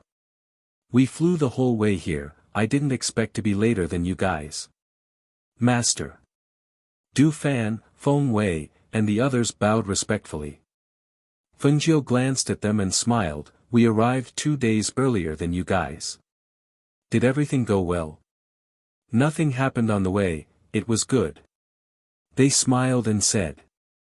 Fengjiu nodded, let's all rest for a while. I will tell you guys what happened next. Thus, everyone sat down around the fire under the tree and looked at him, waiting for his next words. Since everyone is here, I plan to make a move tomorrow night. We don't need to make a big move, mainly an assassination. As long as the person in power in Chishui province is dead, then Chishui province will be in a state of disunity. At that time, they won't even be able to take care of themselves, so they won't have time to deal with the Xianyuan Empire. After that, Fengjiu explained the details of the plan to them and asked, "Do you guys remember everything?" "We'll remember." Everyone responded in a loud and powerful voice. "Very good, let's take the time to rest after eating something." She gestured for Leng Hua and Leng Shuang to distribute the roasted meat to everyone. She got up and walked around.